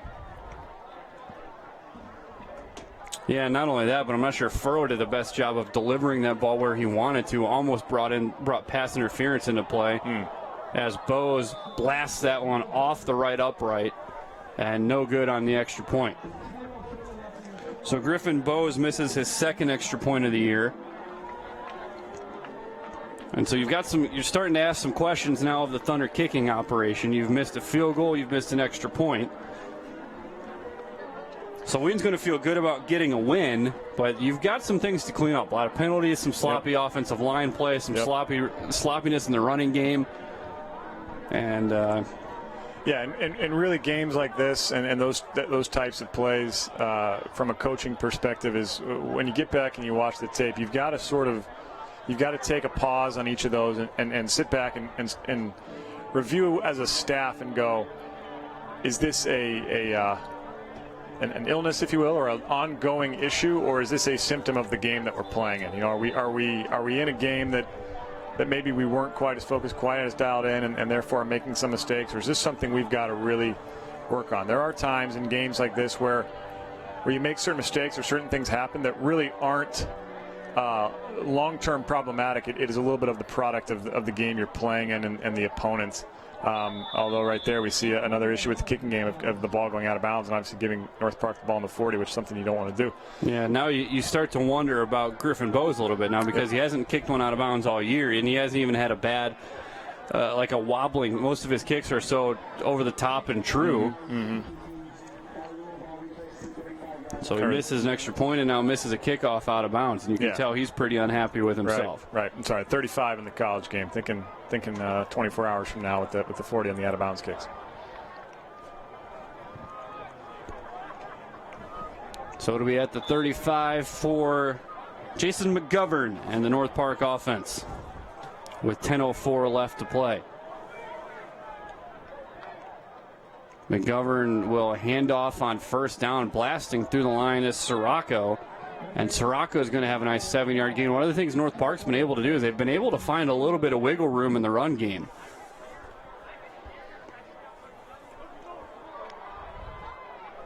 Averaging just 2.4 yards per carry, but they're going to end up running for more than Illinois Wesleyan and more than North Central have against Wheaton. Yeah, and North Park has in its spots done a good job of running the football, as we see another decent chunk of yardage here for the Vikings on the ground. Yeah, that's going to be a 3-yard gain and a first down. But another issue you're seeing on tape, that's 2 or 3 times now you've seen Herbert fail to set the edge on a run.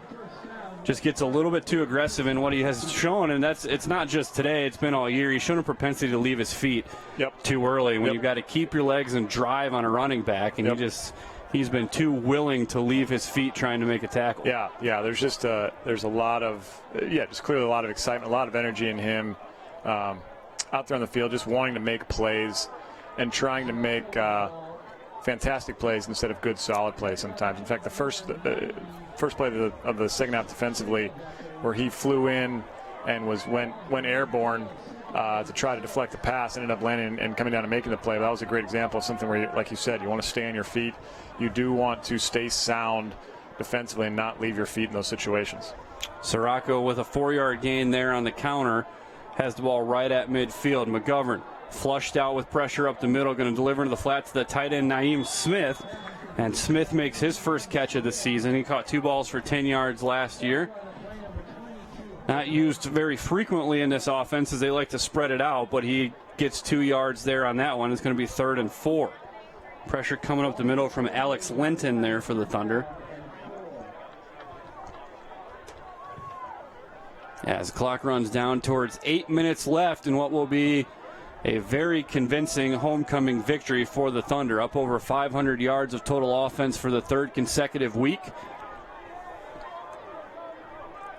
3rd and 4 here for the Vikings. Wheaton will bring pressure. McGovern going up the sideline, and that'll be caught. A sliding catch by Brian Mina. Yeah, and a nice throw there from McGovern as well. He obviously saw that on that play, Wheaton had his back to him there, and Spencer Rowland had his back there to the quarterback and didn't see the ball, and it was dropped in there well by McGovern. Yeah, Rowland's got to do a better job of finding the ball once it's in the air. 1st and 10. This will be Sirocco again. Sirocco to the left side, outside of Schindeldecker. Flag comes in. I think this one's going to come back. I think there was a hold inside the line. Yeah, you could tell something didn't. Sometimes if you're not even sure exactly what it was that happened, you can just kind of feel it. It's going to be the left tackle, Justin Williams, and that's why he got around Schindeldecker, holding against Williams. Grabbing, he had the left arm of Schindeldecker, and Schindeldecker was trying to grab the runner with his right. So that'll be a 10-yard walk-off, and it'll be 1st and 20 here for the Vikings. Vikings have done a much better job in the penalty category. That's only their 6th for 57 yards, 8 penalties for 70 for the Thunder, and they've had a number of them declined as well.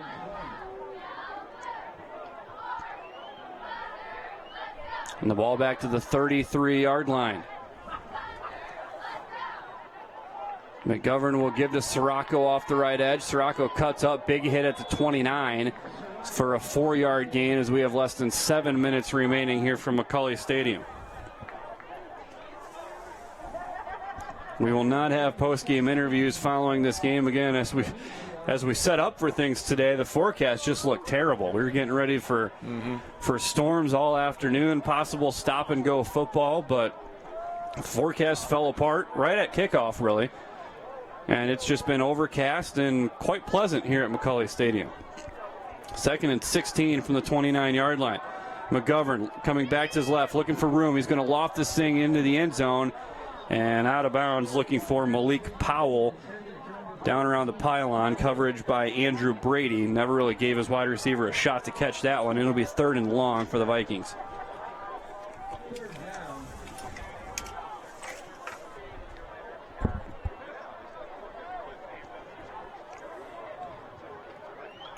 4 down territory most likely for North Park, given where they are on the field and the time remaining.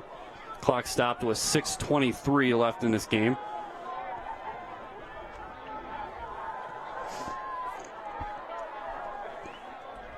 Three wide set. Wheaton showing pressure. They bring delayed blitz. While they were going draw with Sirocco and Wheaton all over it. Logan Miller was into the backfield in a hurry. And that might take 4 down territory out of play, as that's a loss of 4 back to the 33. It'll be 4th and 20 for the Vikings, even though punting also doesn't do you much good. So you might as well take a shot with your offense. Right.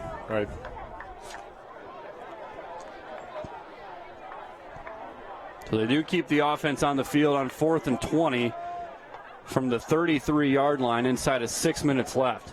Been a pretty good day for J.J. Clark's defense, holding the Vikings to under 140 total yards right now. 4th and 20, 3-man rush. McGovern steps up. He's going to run, and he will be ushered to the sideline well short of the original line of scrimmage even. Very disciplined effort there by the Thunder defense, and that'll be a turnover on downs. Yeah, obviously once you take off running, a 4th and 23 is not something you're pretty often going to be able to run for. But I'll tell you what, Rusty, I have liked some of what we've seen from McGovern. It'll be interesting to see if North Park, maybe opens up the QB battle here this week or something like that for them. McGovern moves well, has thrown some decent balls. Now, granted, he's playing against not the first-team defense necessarily, but you are interested to see if maybe he brings a little bit of a different dynamic that the Vikings might be interested in. Will Smith takes the handoff on first down, lowers his head around behind the center, and he gets to the 29-yard line. Dave Beamer under center here for the Thunder, the junior out of Cranberry, New Jersey.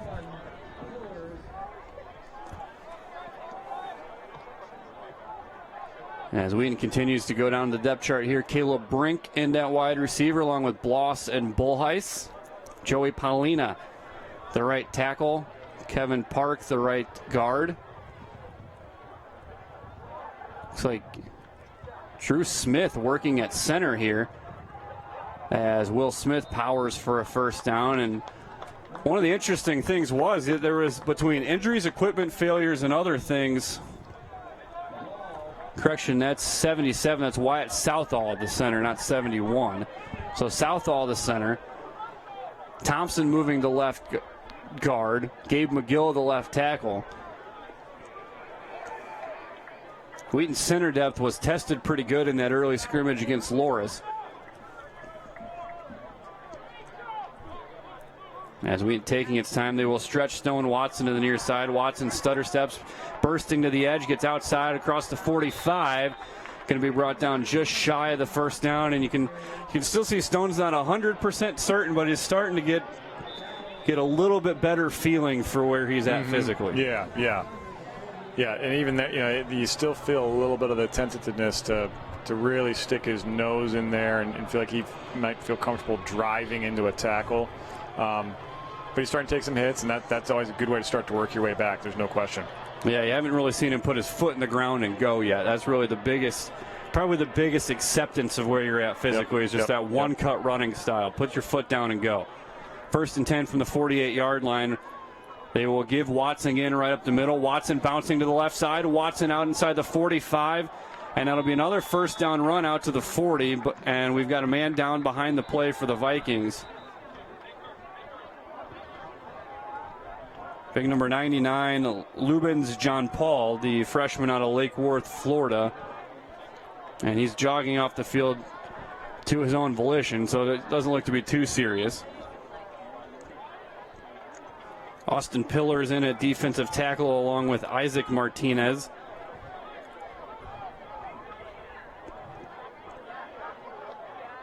As Will Smith back into the game at the running back, 3.5 minutes left in this one. This is Will Smith trying to bounce to the right side. I'm not so sure if he looked left. He wouldn't.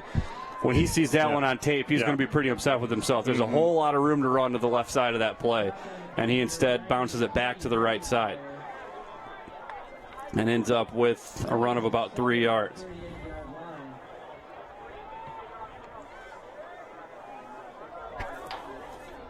So again, the double tight look of Van Dyke and Frazier. Bloss and Terrell Brown are the two wide receivers. Brown split to the right side. This will be Will Smith again. Smith now will bounce to the left side. Stutter step, and he will not quite get the first down. A nice open field tackle made on the outside by Victor Serta. Local product for the Viking out of Schurz High School in the city.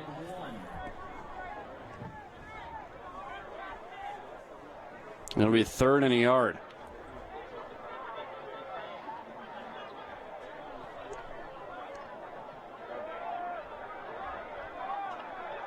Clock running. Wheaton really taking his time. Give right up the middle to Will Smith, who gets inside the 30 for a first down.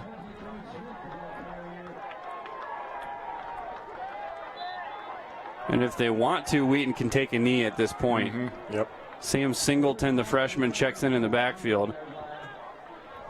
They're just inside the mark needed on the clock to find victory formation. There might be a situation here where they do give Sam a few touches as well. You know, it's a point where the game is far enough out there that really what you're doing is just letting guys get a little bit of experience. Singleton's going to turn the corner, 20, 15, cut back to the 10, carrying tacklers. Touchdown, Thunder. How about that? What a run by the freshman, Sam Singleton. But we've got a flag in the middle of the field at the 24-yard line.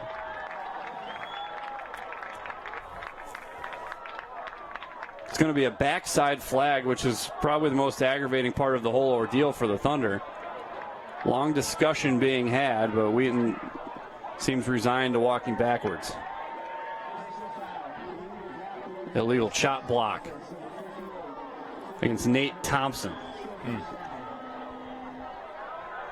Sure enough. And again, it's a completely unnecessary penalty. Right. That's a defensive player who would not have had an impact on the play. It's a block that's away from the flow of the play.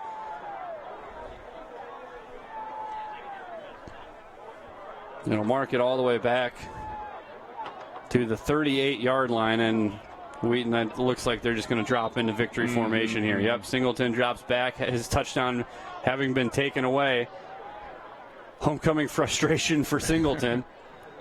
Local product too here. Wheaton North guy, I'm sure, certainly has plenty of family friends in the crowd as well.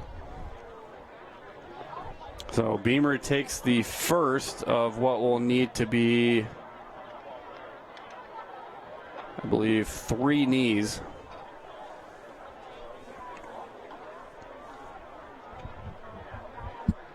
And the Thunder will put the wraps on a convincing homecoming victory. Nice bounce back homecoming performance after the frustrating loss to Illinois Wesleyan at last year's homecoming game.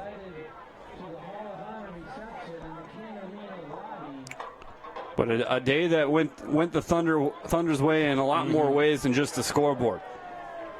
As the weather holds off and allows for a very nice afternoon here at McCauley Stadium. Great crowd on hand. And Beamer will put the closing touches on this one with one final knee. Our final score today from McCauley Stadium, Wheaton 55 and North Park 0. The Thunder go over 600 yards of total offense. They hold the Vikings to just 162. And they finish with a pretty balanced effort, relatively 381 yards through the air, 222 on the ground, as this offense continues to find very sound footing as they go through the middle portion of this schedule. Wheaton will move to 4-1, while the Vikings fall to 1-4 and 0-4 in the conference.